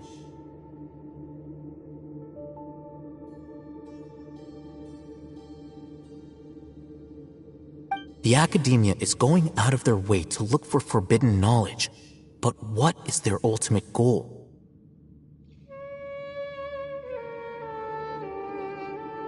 I've spent quite some time trying to analyze the contents of the divine knowledge capsule, but to no avail.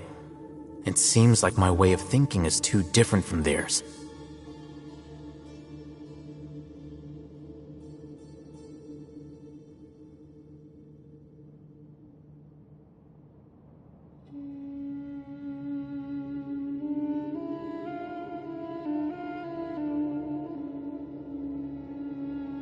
You mean you're not even slightly interested in getting your hands on this forbidden stuff?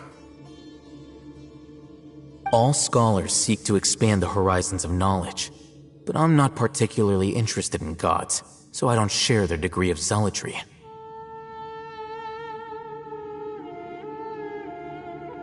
Extracting information from people as if they were lifeless objects?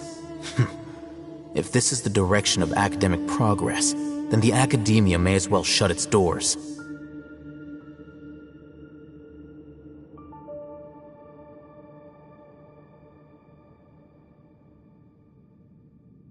Sounds like you're really against all this.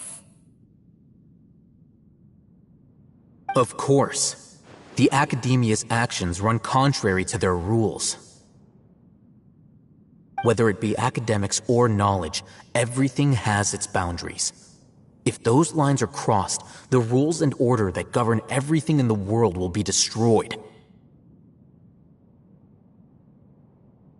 This matter needs to be corrected, just like fixing a typo in a book.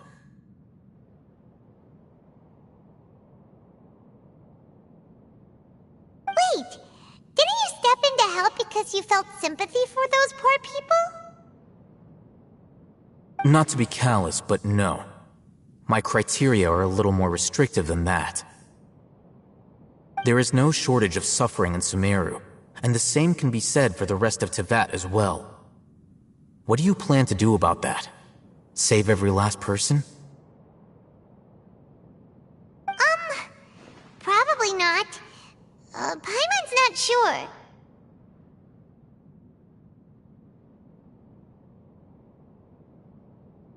You can say that.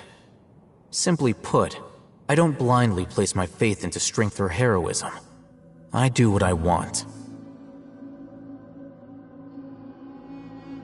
The Divine Knowledge Capsule is something I want to investigate in full. That doesn't mean I'm willing to take action for the sake of a few strangers.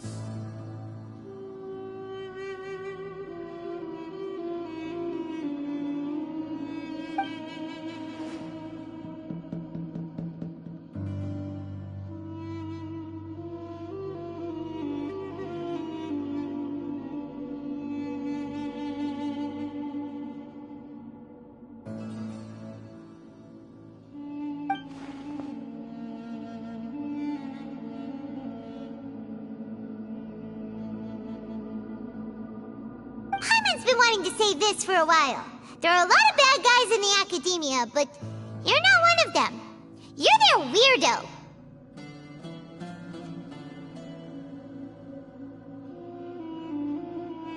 weirdo. You're probably right. Though I must say, I quite enjoy this feeling of being the odd one out. Uniqueness is also an asset, is it not?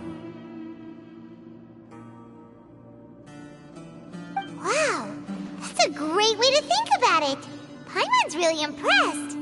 If only Miss Shani had a similar mindset, her life would definitely be a lot easier.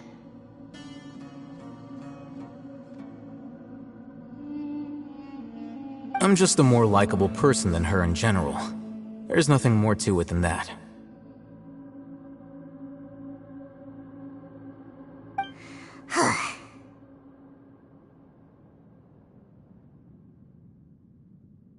He won't last long if we leave him here. Let's take him with us. We'll work out our next step after we return to Aru Village.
We're back!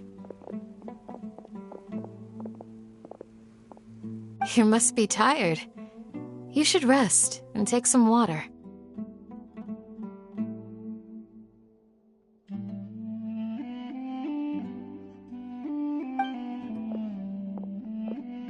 What's the situation?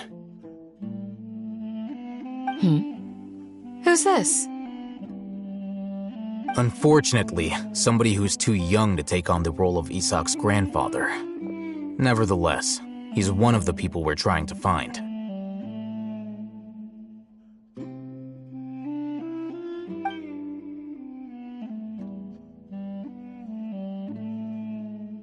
So, at one point in time, the abandoned Elazar Hospital served as the Academia's site for extracting divine cant knowledge. Yep, pretty much! Their plan must have been implemented at some point before we arrived at Aru Village, since divine cant knowledge has been in circulation for a while now.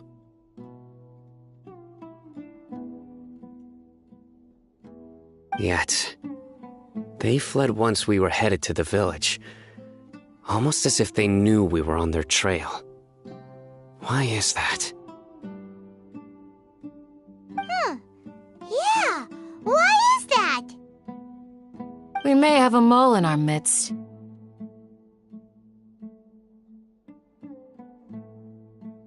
One of us could be secretly revealing our whereabouts to the Academia.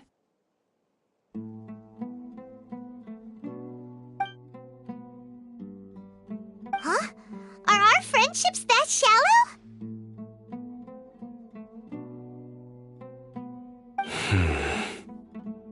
Looks like none of you have realized wherein lies the issue.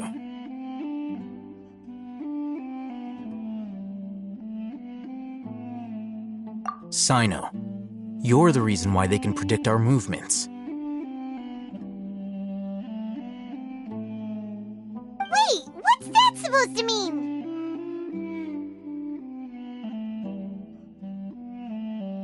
Choose your next words very carefully. It is simply a logical inference. I have my reasons. So what you're saying is, Sino's the mole. Interesting. And here I thought you were the most suspicious one, Al-Haytham, since you were always acting alone.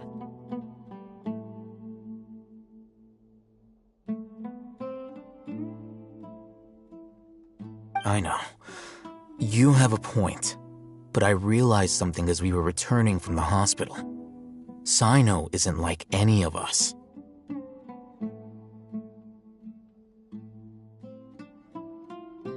What are you trying to say? Do you still remember who you are, General Mahamatra?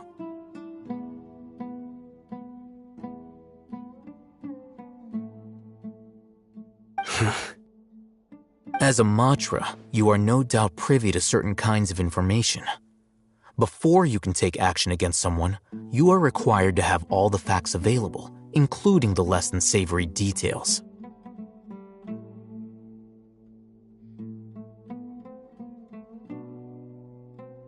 Simply put, the academia has traditionally allowed you access to a wealth of sensitive information. Knowing their modus operandi, wouldn't you expect them to take precautions against you?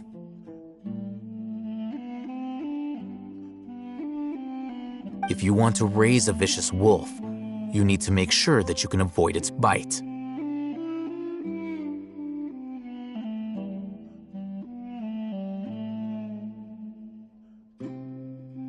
The academia is monitoring me?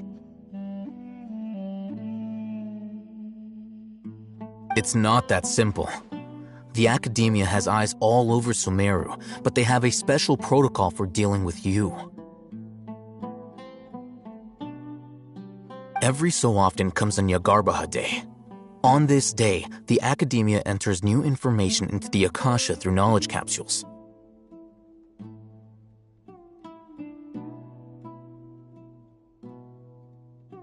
I remember seeing a thick notebook next to the control panel once.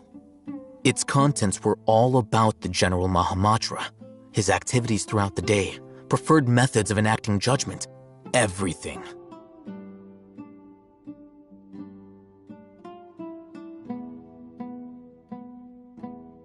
You're saying that the academia entered my information into the Akasha too? But what's the point in doing that? My actions aren't important enough to be added into the Akasha.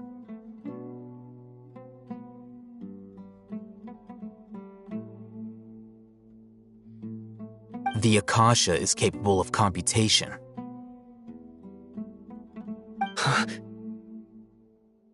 The Akasha's algorithms are entirely capable of predicting your movements using the data entered. When you would depart, the route you would follow, your destination. It knew all of this. It predicted my every move. The academia has been watching you longer than you think.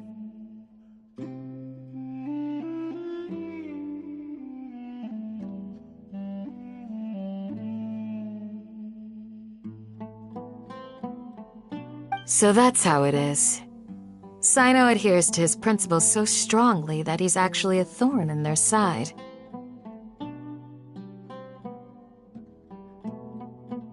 Tenacity of will and steadfast faith are worthless to the academia.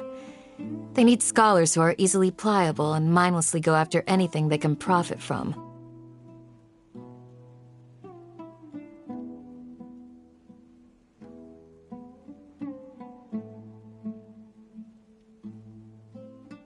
Sino, don't take it to heart.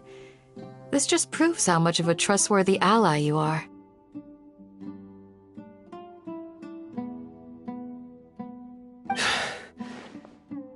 They escaped because of me. Don't blame yourself. It's not like any of us would have known. I have an idea. If they predicted my movements, then I might be able to guess where they went.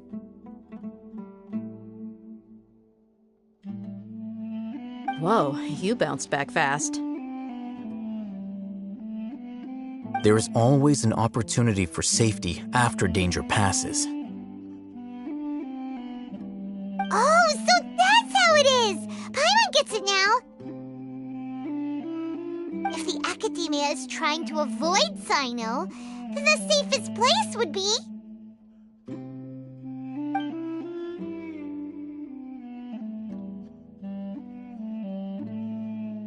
Yep, that's right! They'll want to proceed in the direction opposite of where I'm going.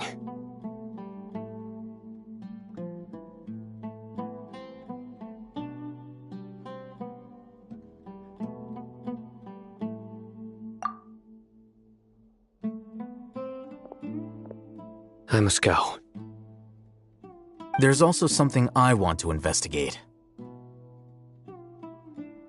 Let's go, guys! After him! Please, wait! I want to go too! You want to go too? If so, you have to promise you'll stay safe. I want to find Grandpa. I promise I'll be careful and not cause any trouble. Everyone, I leave him in your hands. Yay! Let's go! Remember to pack some food with you!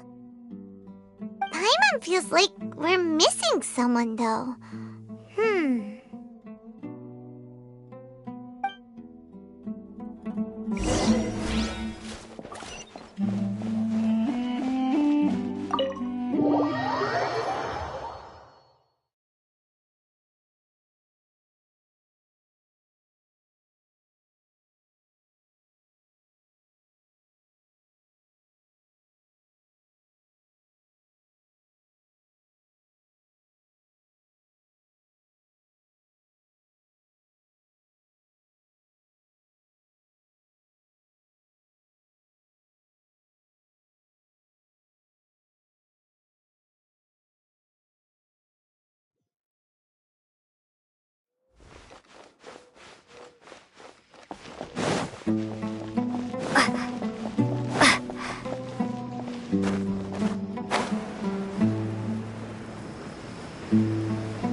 So, where do we go from here?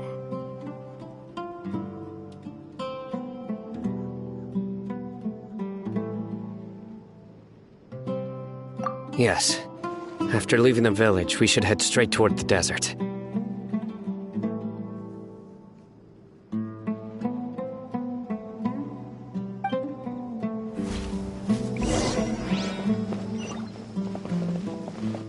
I know the desert like the back of my hand. Is that because you play here a lot? Yep. One time, Grandpa almost got lost in the desert, but I was the one who brought him back.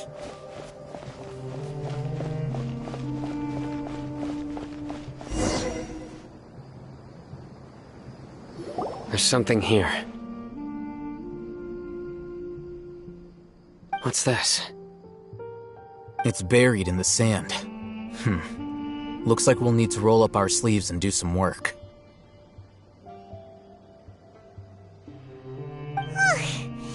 And Paimon thought running around everywhere was already enough work. Okay. So, we have to dig it out? Whatever's down there looks like it's buried really deep.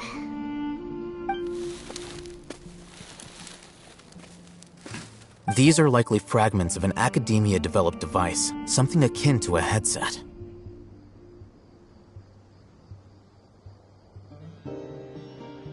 Looks like there were more than one village keeper. They must have been escorted this way because there are device fragments scattered around here.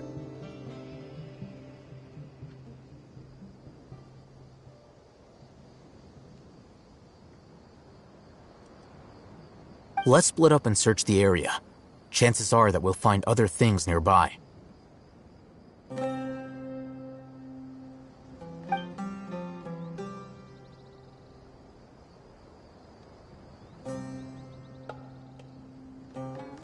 Is this what we're searching for? It looks kind of scary. This is definitely a device used to extract divine knowledge. How did it end up buried in the sand? That can't have been part of the plan. They must have been attacked along the way.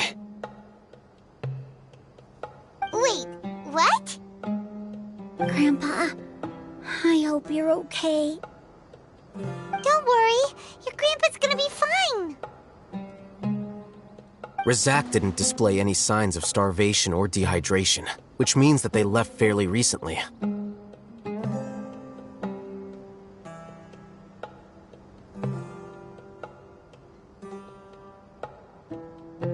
We should be able to catch up. One more thing. Given that the device had been entirely covered by sand, I believe the attack must have happened prior to the sandstorm.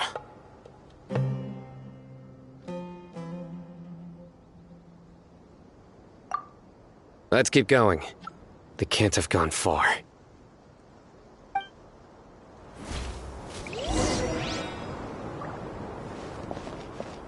Ugh, but running on sand is so tiring. But you're flying, aren't you, Paimon? Is flying over sand tiring too? Ugh, of course it is.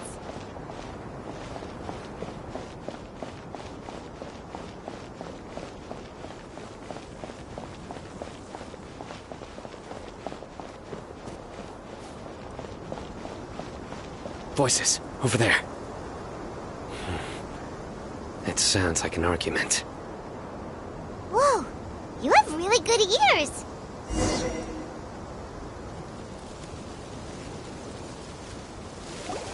Don't get any closer. They'll notice us. Dia's talking with the Eremites? Very interesting. Let's listen in. If you had informed me sooner, there'd be plenty of room for us to... You're one of us. We would never lie. Scholars. You don't know as much as I do. Need me to...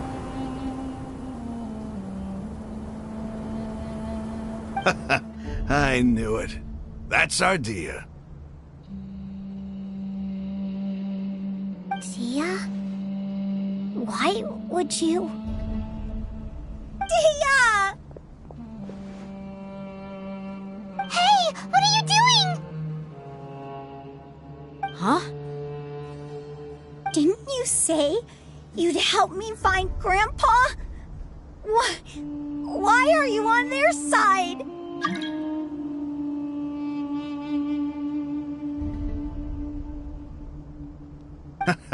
Well, look who's here.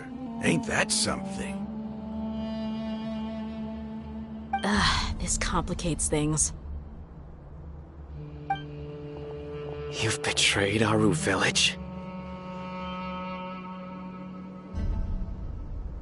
So, this is the great General Mahamatra. Dear, you'd be better off as my assistant than hanging around with this motley crew. Seen for yourself. I have the means and methods, and my ideals are far more admirable than theirs.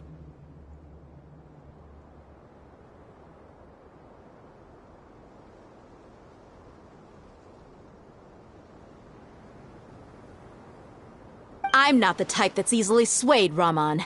You of all people should know that. Wait, what's going on, Dia? Whose side are you on here?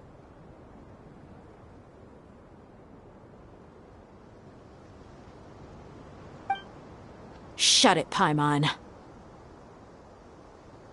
It doesn't matter. Whichever side you pick, nothing could deter us from the grand mission of resurrecting the Scarlet King. Once our Lord of Old returns to this land, we will have a new beginning.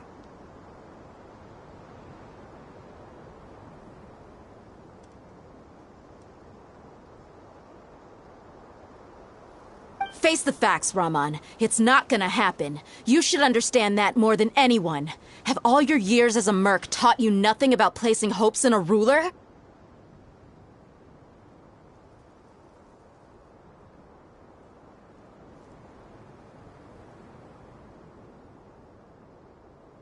I'm a desert dweller and a proud follower of the Scarlet King. Whether I live by the edge of the sword or in peaceful comfort, my soul will always carry this conviction.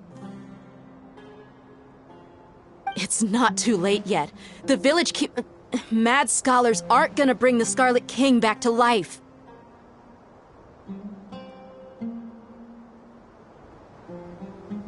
You don't understand, my dear lady.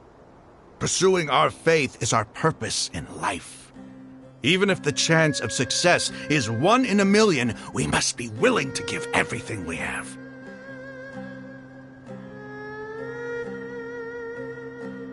Even if it'll expose you to the academia? Even if they end up disbanding the Eremites? Your Eremites, which you've worked so hard for all these years?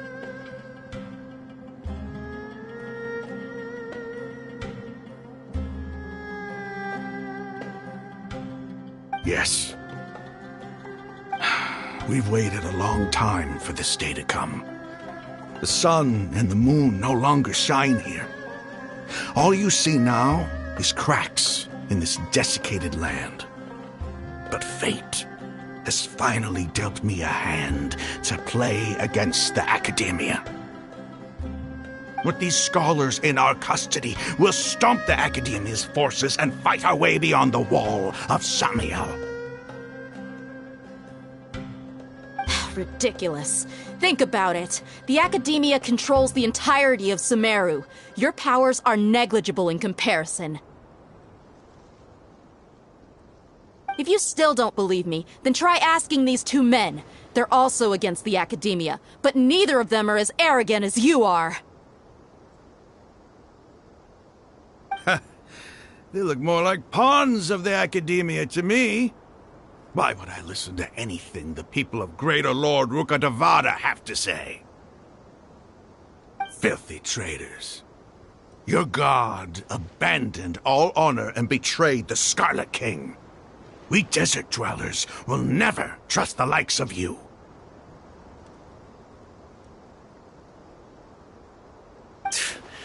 It's impossible to communicate with someone so hostile. Perhaps we should. Do you really believe that by kidnapping the scholars, you'll be able to negotiate with the academia? These people have no value as bargaining chips, but I could be persuaded to take their place as your next hostage. These scholars were exiled from the academia. I, on the other hand, am their current scribe, and will be a much greater asset to you. Wait, you can't be serious. So, you want to trade places with the hostages, do you? Precisely. Any wise person would gladly accept my offer. What are you thinking? What if they decide to kill you instead? Well, that would be bad luck for me. However, I'd get the chance to observe the scholars, perhaps even find out the truth.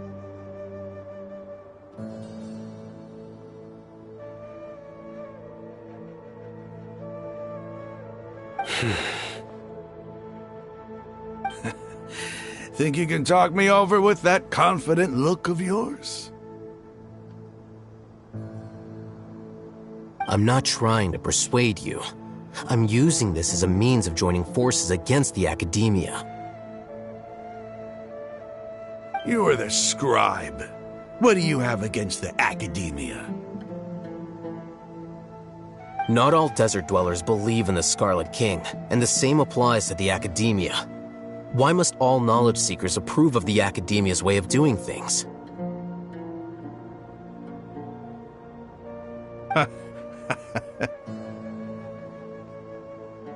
You academia scum. Every last one of you is nothing but a hypocrite, just like everyone else on the other side of that wall. I've made myself clear enough. I won't listen to another word from the Dendro Archon's people. Not so fast. I'll hate them. Do you stand by everything you just said? I never make empty promises. You know you're making a dangerous decision, right? I do. Good. Rahman, hear me out. These people are my friends. Maybe you can't take the followers of the Dendro Archon at their word, but what about me? Do you trust me? We've known each other for years. Of course I do. In that case, I'm willing to vouch for their honesty with my right arm.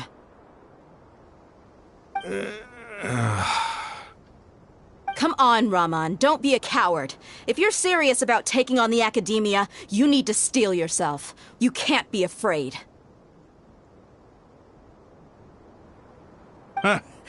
An arm from the Flame Mane. You've piqued my interest. But what if you refuse to oblige? What should I do then? No one's a fool here, Dia. We're mercs. And mercs don't tend to live long unless they have their wits about them. You're not wrong, but this is different. I promised my friends that we'd bring back the Village Keepers together.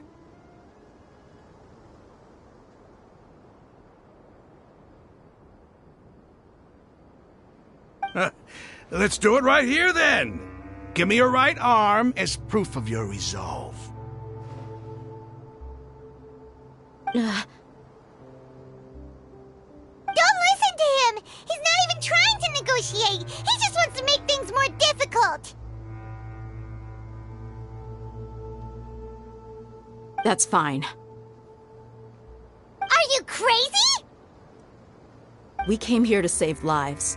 One arm for that many people is still a pretty good deal, if you ask me. Rahman, I'm holding up my end of the deal here. You'd better not let me down. Sure. Go ahead and cut off her right arm.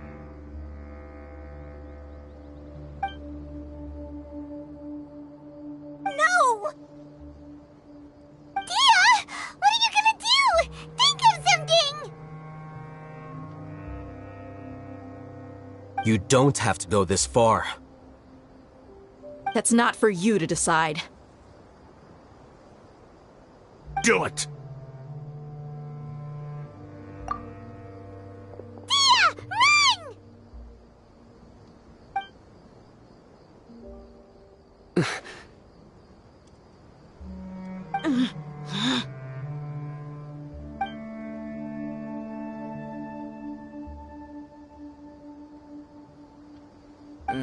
Stop!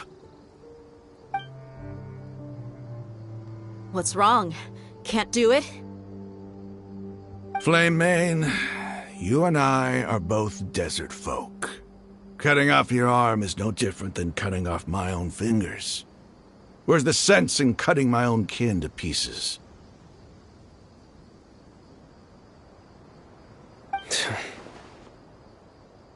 You've shown me that you're serious. Go on now, take your friends and leave. Meet me in the desert at noon tomorrow.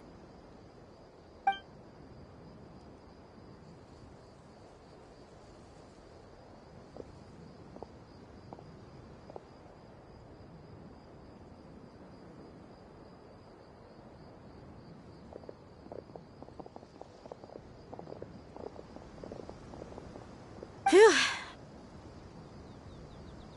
I was really counting on him not going through with it. Dia!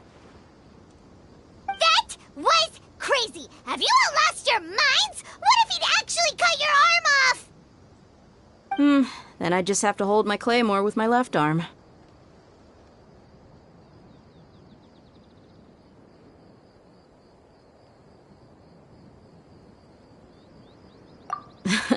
Okay, I'm sorry. But sometimes when you're out on a limb, you gotta double down to seal the deal, you know?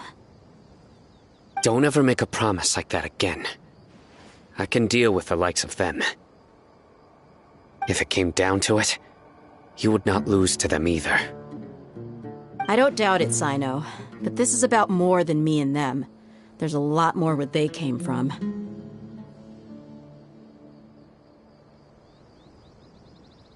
Even if we got rid of one bunch of radicals, there are others out there.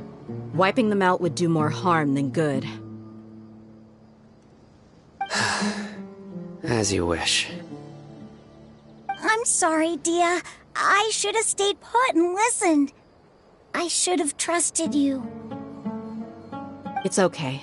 I promised you I'd help find your grandpa, so I'll do whatever it takes. Whatever it takes? You just might be scholar material. Huh? Are you serious? The Eremites once said that I was a lunatic. Perhaps a little madness is essential to be successful in research. Why does it feel like he's using his praise for me as an excuse to brag about himself?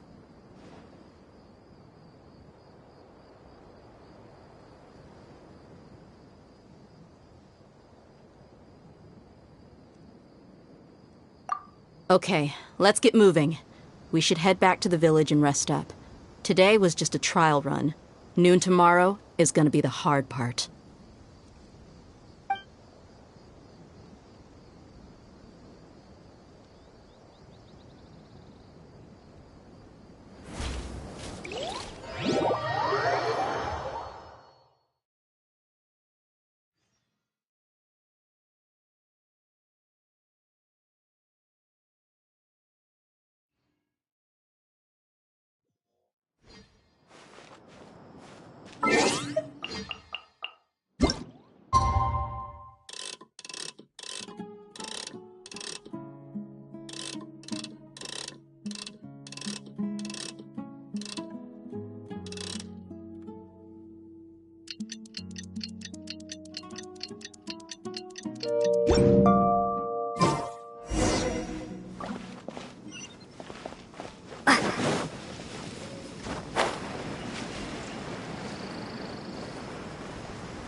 You're all here so early. Looks like we have everyone here. Isak, are you sure you want to come with us? I'll watch from a safe distance.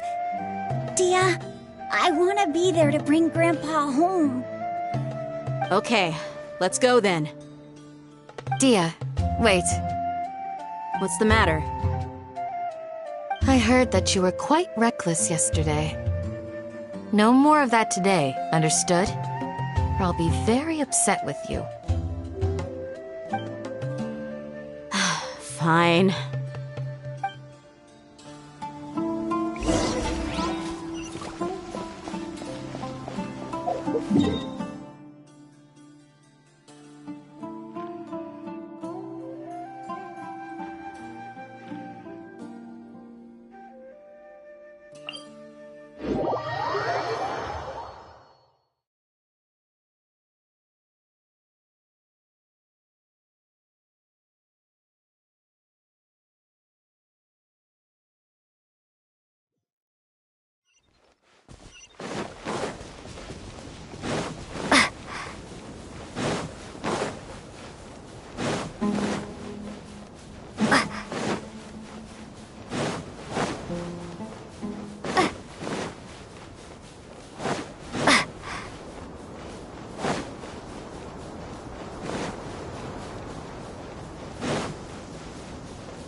Huh.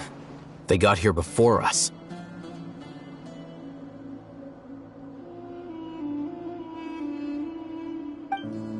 Uh-oh. Is it because Paimon overslept by 5 minutes and held everyone up?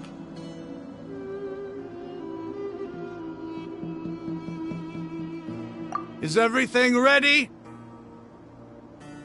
Absolutely. Although, you brought fewer people than I imagined. Bring him over.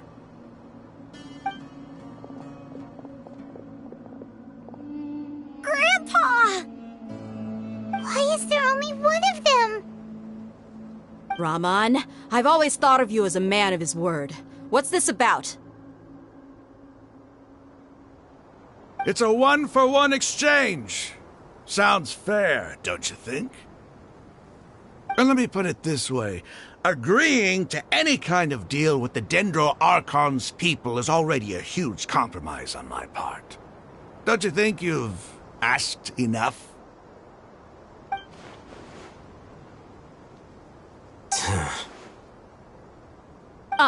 You stay right there! Wait,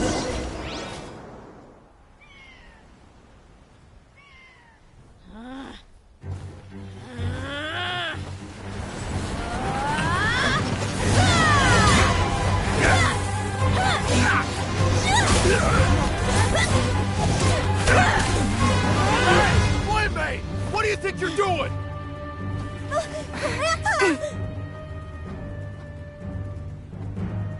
Don't you see this blade here? You coward! Why are your hands shaking?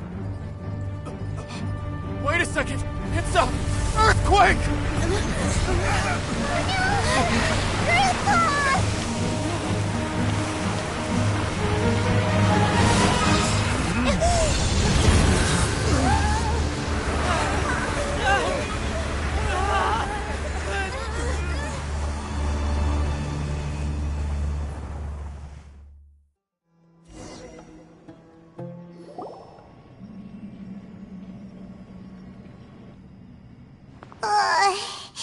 Paimon's dizzy.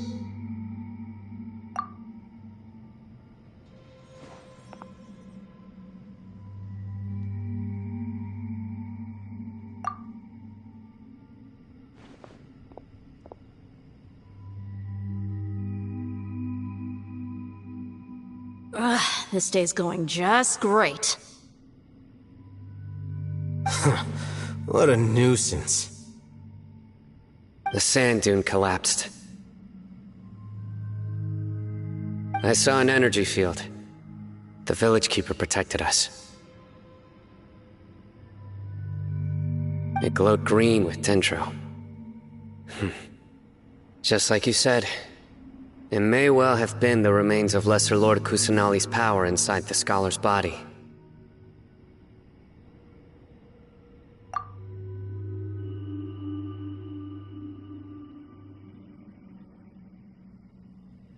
The Dendro Archon. The present one. Grandpa? Grandpa? Oh no, he's getting confused again. Hey, look around you. Did there used to be a temple here?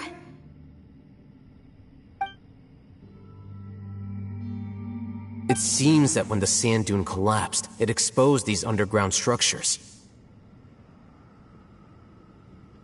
The symbols on the gate belong to the Scarlet King's civilization. This structure must be ancient. Over time, the sandstorms completely buried it and left it in the state we see now.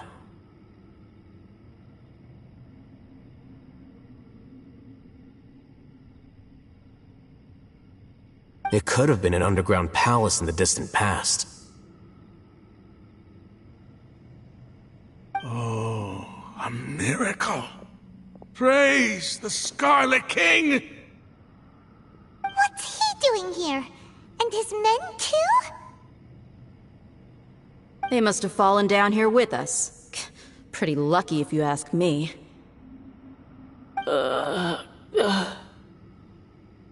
Most of them seem in really bad shape.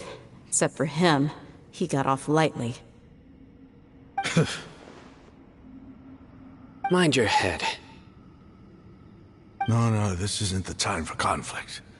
Our exalted lord has shown us the way to his sacred palace. He's not actually gonna go in there, is he?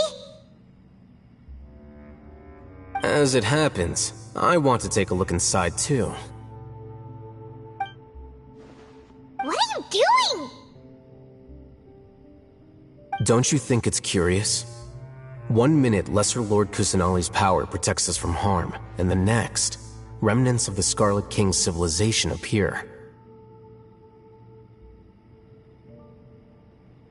2 major deities are vying to showcase their power to us. It would be a shame not to witness them both. Paimon thought you weren't interested in gods. Indeed.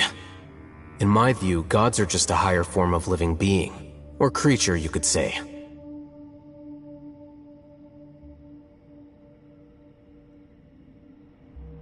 New discoveries are always worth investigating. Whether they have anything to do with gods is neither here nor there. Raman, what are you gonna do about your men? I'll just let them lay here. The Scarlet King will take care of his people. Right now, I'm going inside.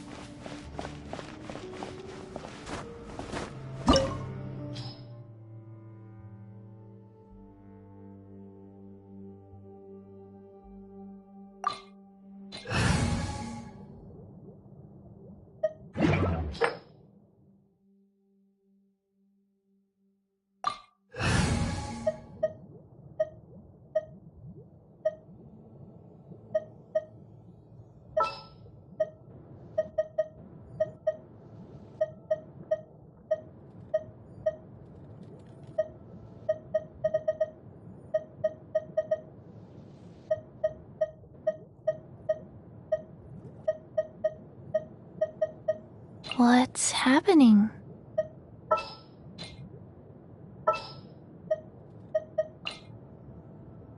What is the situation?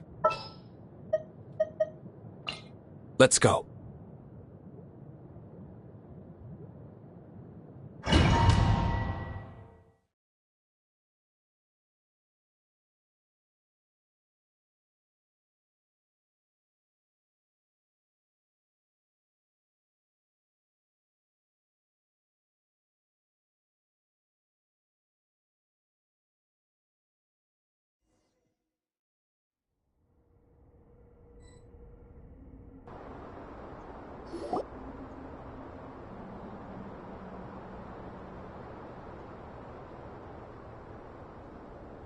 It's full of life here. This defies comprehension. It looked completely desolate from the outside. Yet, it flows with energy inside. Yeah, and there's so many plants. It's so pretty. Sir Raman. Huh? Me? Do you see another Raman here? Are you mocking me? What do you mean, sir? Interpret it however you want, but there's something I'd like to draw your attention to. While this structure is clearly left over from the Scarlet King's civilization, the energy that flows in here is that of the Dendro Archon. Whatever you say. It's not like I have a vision. There's nothing to be angry about. Think of this as an academic journey. It does seem kinda strange. If that's true, then we might have to explore this whole area to find an explanation.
his fate!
Sacred name, Fortune Preserver.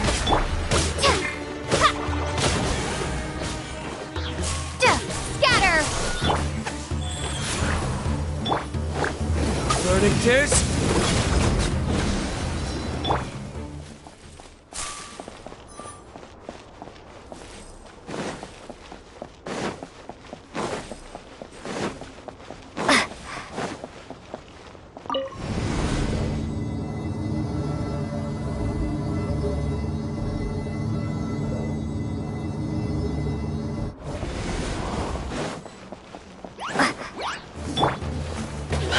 To oblivion! Illusion shattered!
It's a sight to see.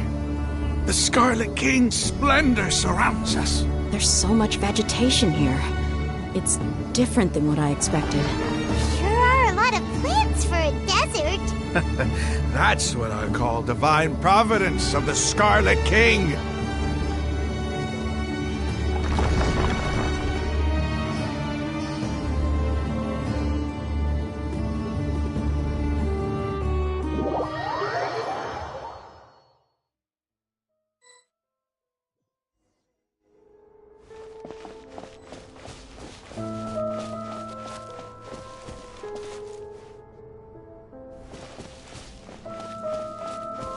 It's getting brighter!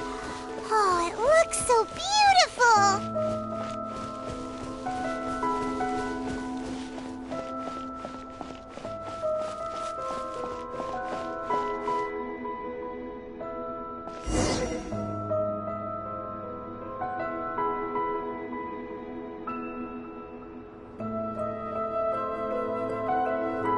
Wait. What's that?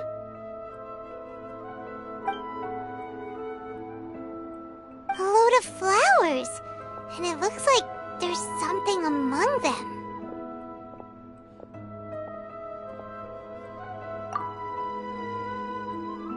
Oh, these are Scarlet King runes. They left something behind. Yes. It's an elegy written in an ancient script. What does it say? Here lies our faithful priest Kasala. His wisdom is a miracle among the people, deserving of high praise and admiration. You can read ancient Scarlet King script? Of course. Every student needs to master at least 20 languages before they graduate. He's not serious, right? There's still something off about this place. The elemental energy here is too concentrated. The scent of life. Is it trying to tell us something? Is this it? Analyzing.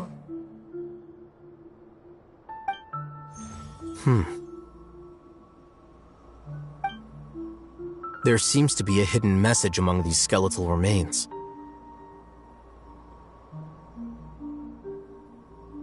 Excellent. There's a device from the Scarlet King's civilization in this gravesite. I'll transmit the information over and project it for everyone to see. Isn't sharing knowledge against the Academia's rules? Yes. However, under the circumstances, I'd prefer you to see this for yourself. You'll understand after watching it.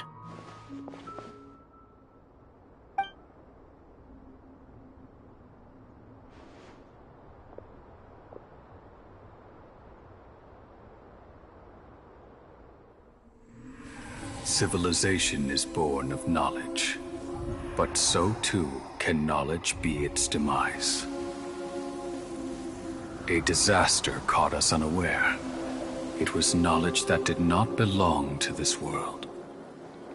The Scarlet King brought this forbidden knowledge into our world, and it quickly spread like a plague. People's minds were filled with crazed whispers.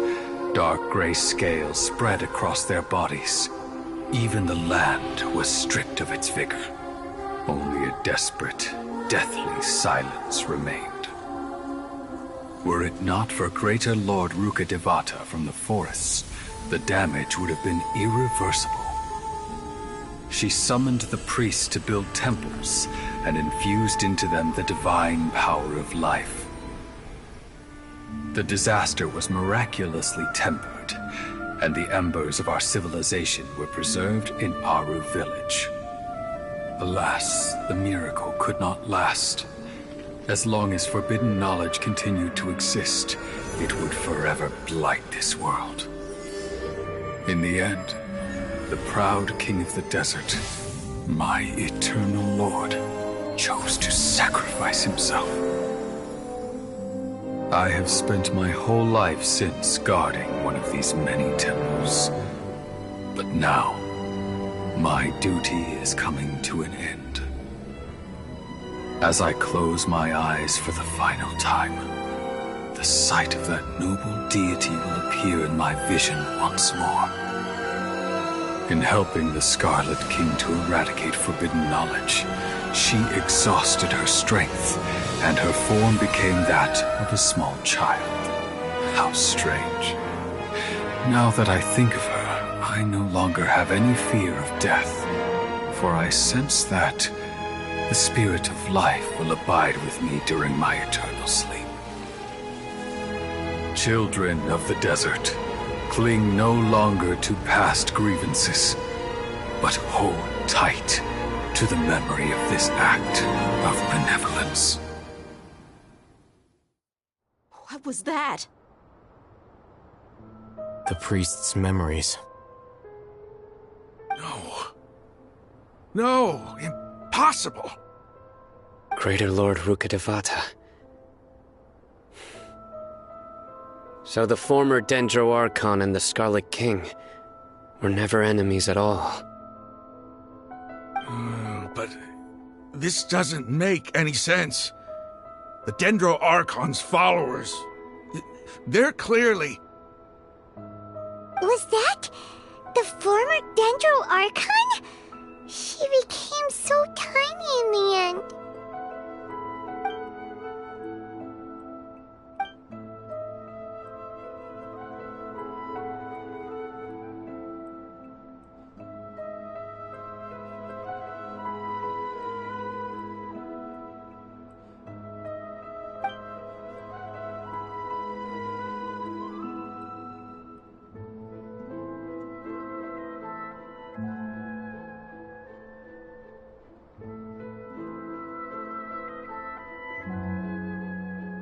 You might be distrustful of the Akasha, but there's no reason for you to doubt the Scarlet King's technology.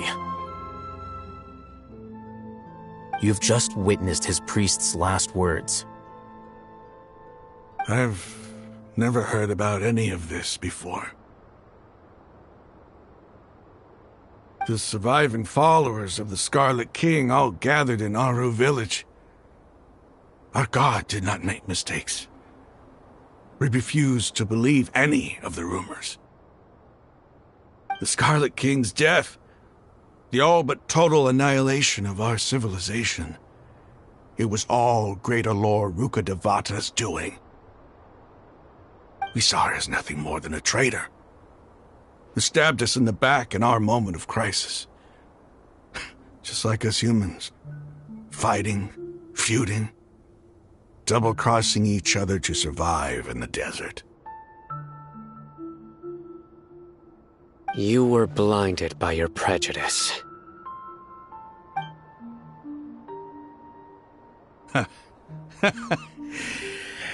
If I hadn't seen this for myself, if I hadn't witnessed his last words with my own eyes, ears, and heart, how could I ever begin to accept this? The truth is so far from what I've always known.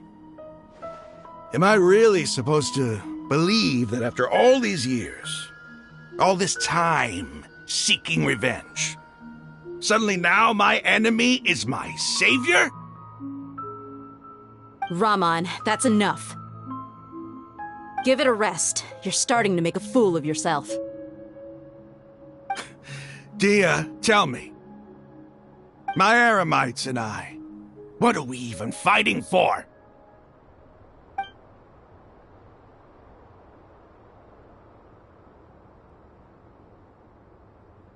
Hey, how you doing?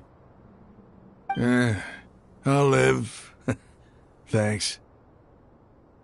I should probably go. Can't just stay here forever. What's your next move gonna be? Oh, I know what you're going to ask. I feel deeply ashamed of everything I've done. But please, give me some time. After everything that's happened here today, somehow I need to explain it to the others. It's not gonna be easy. Well, I guess that's for me to deal with. Dia, this is where our camp's located. Make a note of it. When would be a good time for us to go? Tomorrow, I'll convince everyone that we're all on the same side. And I'll return every last one of your your village keepers. We'll share our other resources with you too. You seem to finally understand that our true enemy is the sages. Yes. The gods never gave up on anyone. It's the people responsible for all this that need to face the consequences of their actions. That must have been rough, but he seems to have figured things out now. Ramon's no fool. Being the leader of your own faction in the desert is no easy feat. It's too bad he was held back by his belief in the Scarlet King. But now that that's changed, I guess we have a few more people on our side. The outcome, at least, is favorable. We should get going too. Let's head back, have a proper meal, and a nice, long sleep. We'll need all our energy tomorrow.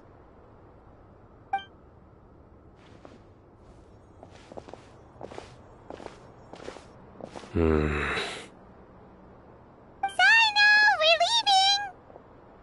leaving! Stop yelling.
Ramon, we're here.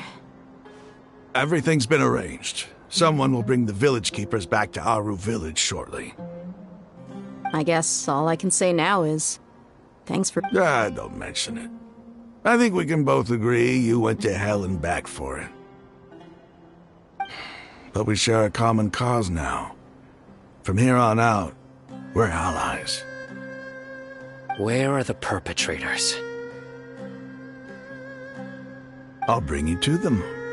Follow me.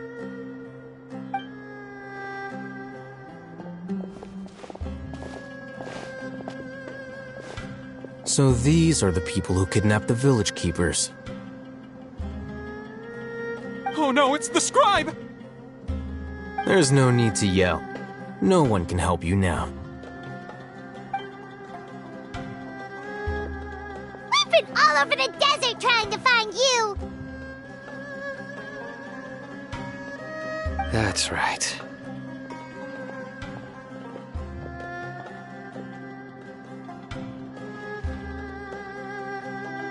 General Mahamatra?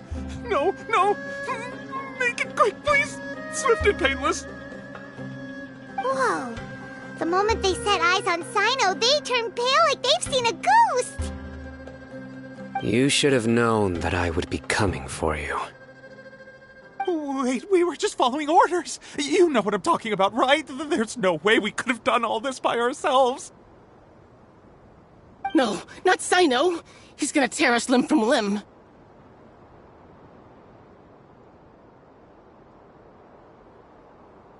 I could do worse.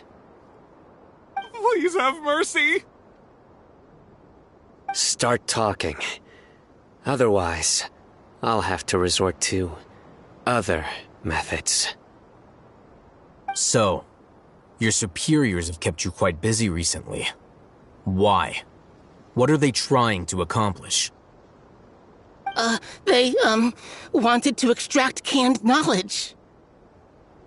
Don't play dumb. You know what I'm really asking.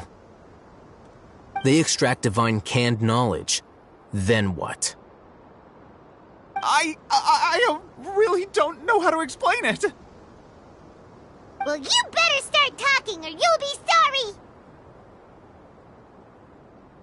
You don't want to make things any more difficult for yourself, do ya? Be my guest.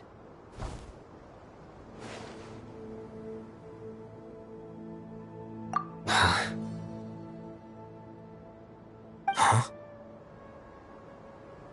Uh-huh. That sure didn't sound like a fancy metaphor or anything. You're serious, aren't you? How did you know?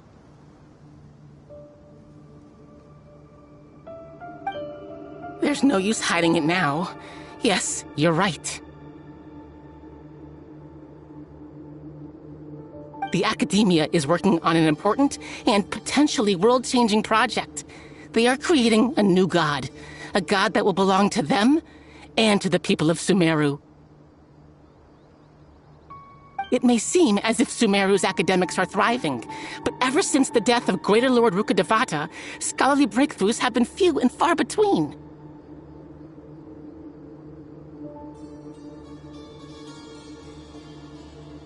The withering of Irminsul has been getting worse recently.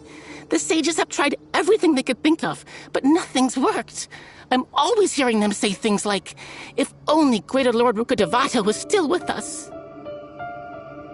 Continue. And then, someone from the Fatui showed up. They called him the Doctor. He brought a gnosis, and said he wanted to borrow the Academia's research facilities. The Doctor was previously expelled from the Academia. At first, the sages looked down at him in disdain. But when he said those words, everyone's expression changed. He asked them, "Do you wish to create a god?" This is what the arrogant ignorance at the extreme end of academia looks like. First, the Academia spent a long time constructing a divine vessel, which was based on an exquisite humanoid puppet.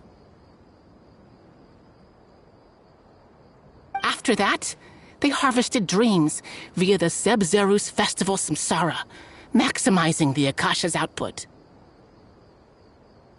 With the Doctor's help, and the Akasha now functioning at maximum efficiency, they were able to use it to extract the power from the Gnosis and convert it into a divine core. Next, they decided that their new god needed to possess divine wisdom. For that to happen, they needed a huge quantity of divine canned knowledge. It adds up. But how do you determine whether the knowledge extracted is of divine origin? Call it an educated guess? The Academia has been trying to figure out the exact source of the Scholar's madness for centuries, but to no avail. Nobody can explain the cause of this phenomenon. Surely you can see what that implies, Scribe Al-Haytham.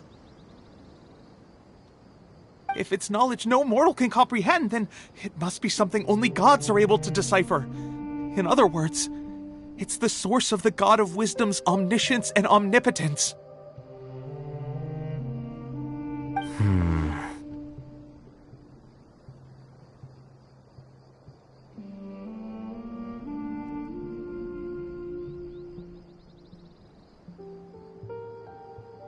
You must have noticed by now.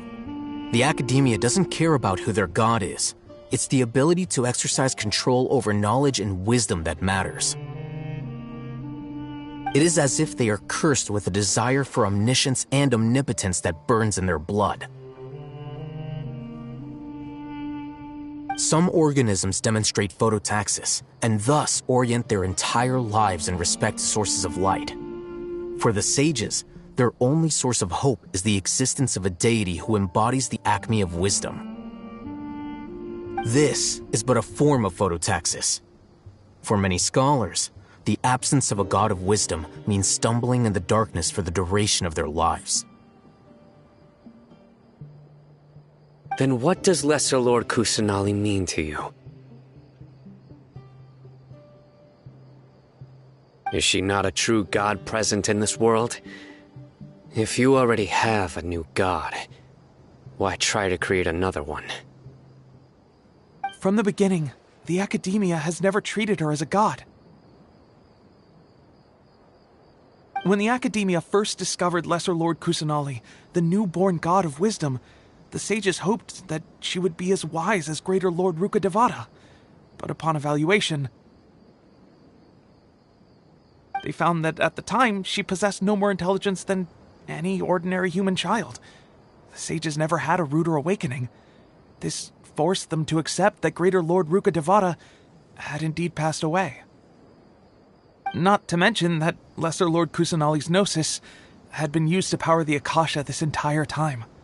By herself, she has neither an Archon's raw power, nor the spectacular insight expected of a god of wisdom. Slowly but surely, people began to forget about her existence.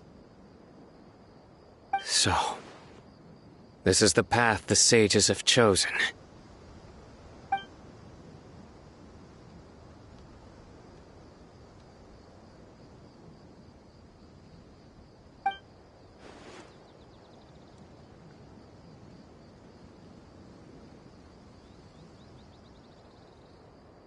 All right, let's try to keep our cool.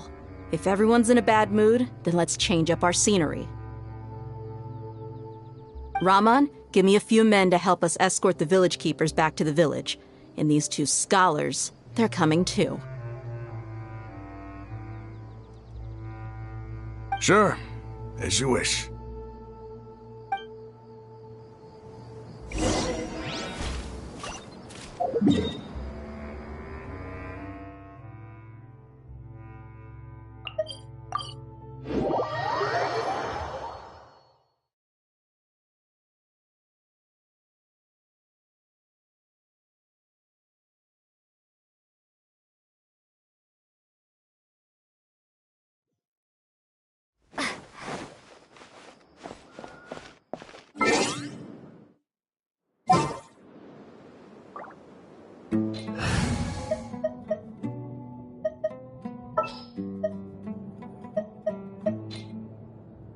Kamisato Ayaka, present.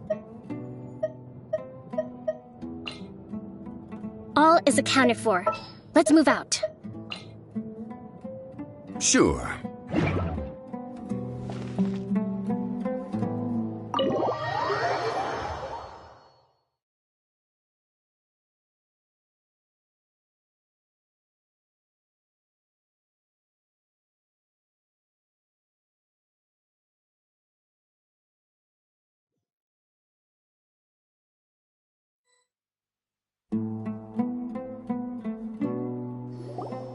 The village keepers you've found have all been returned to their homes, and each one has a dedicated caregiver to look after them. The 2 new scholars are being kept under close supervision, too. Really great work, everyone. The atmosphere is so heavy.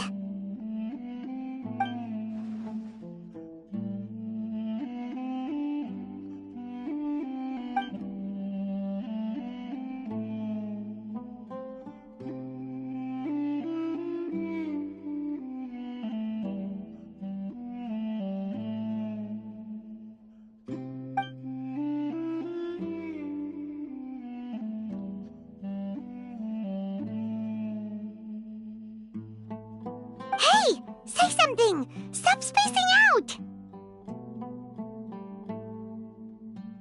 Come on, is there nothing left to talk about? In that case, let's all get some water and try to think about something else. Or I can go fetch some snacks. Oh! Paimon's so coming with you! Do you have any plans, Traveler?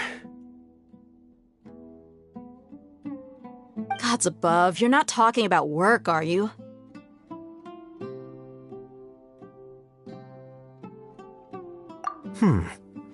So you were still withholding some information?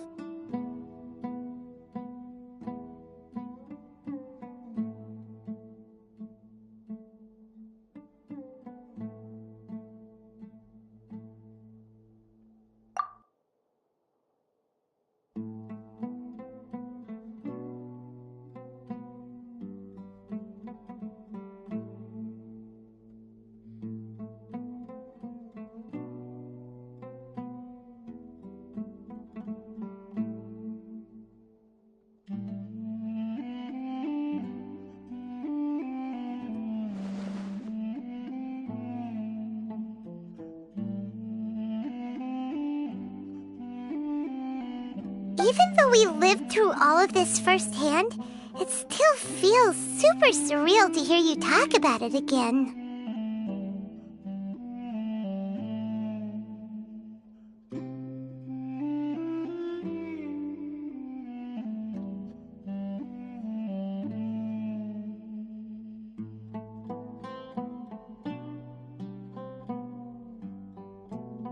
What a whirlwind of a story.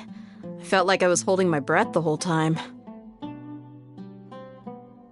It seems like there'll be more issues to face in the days ahead than I'd anticipated. Still, now's a good time to make our next move. Now that Ramon's joined us, we'll be an even stronger team. It's time to make a plan. Indeed. These events are a flagrant transgression of the rules in every sense. We cannot allow it to continue. So, everyone, are we on the same page?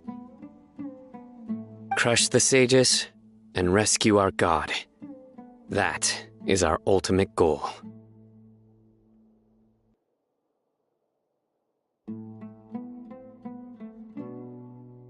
Well, let's brainstorm a little more about what other resources we can draw on. The next time we gather here, we must have a solid plan. Yep, it'll work out for sure.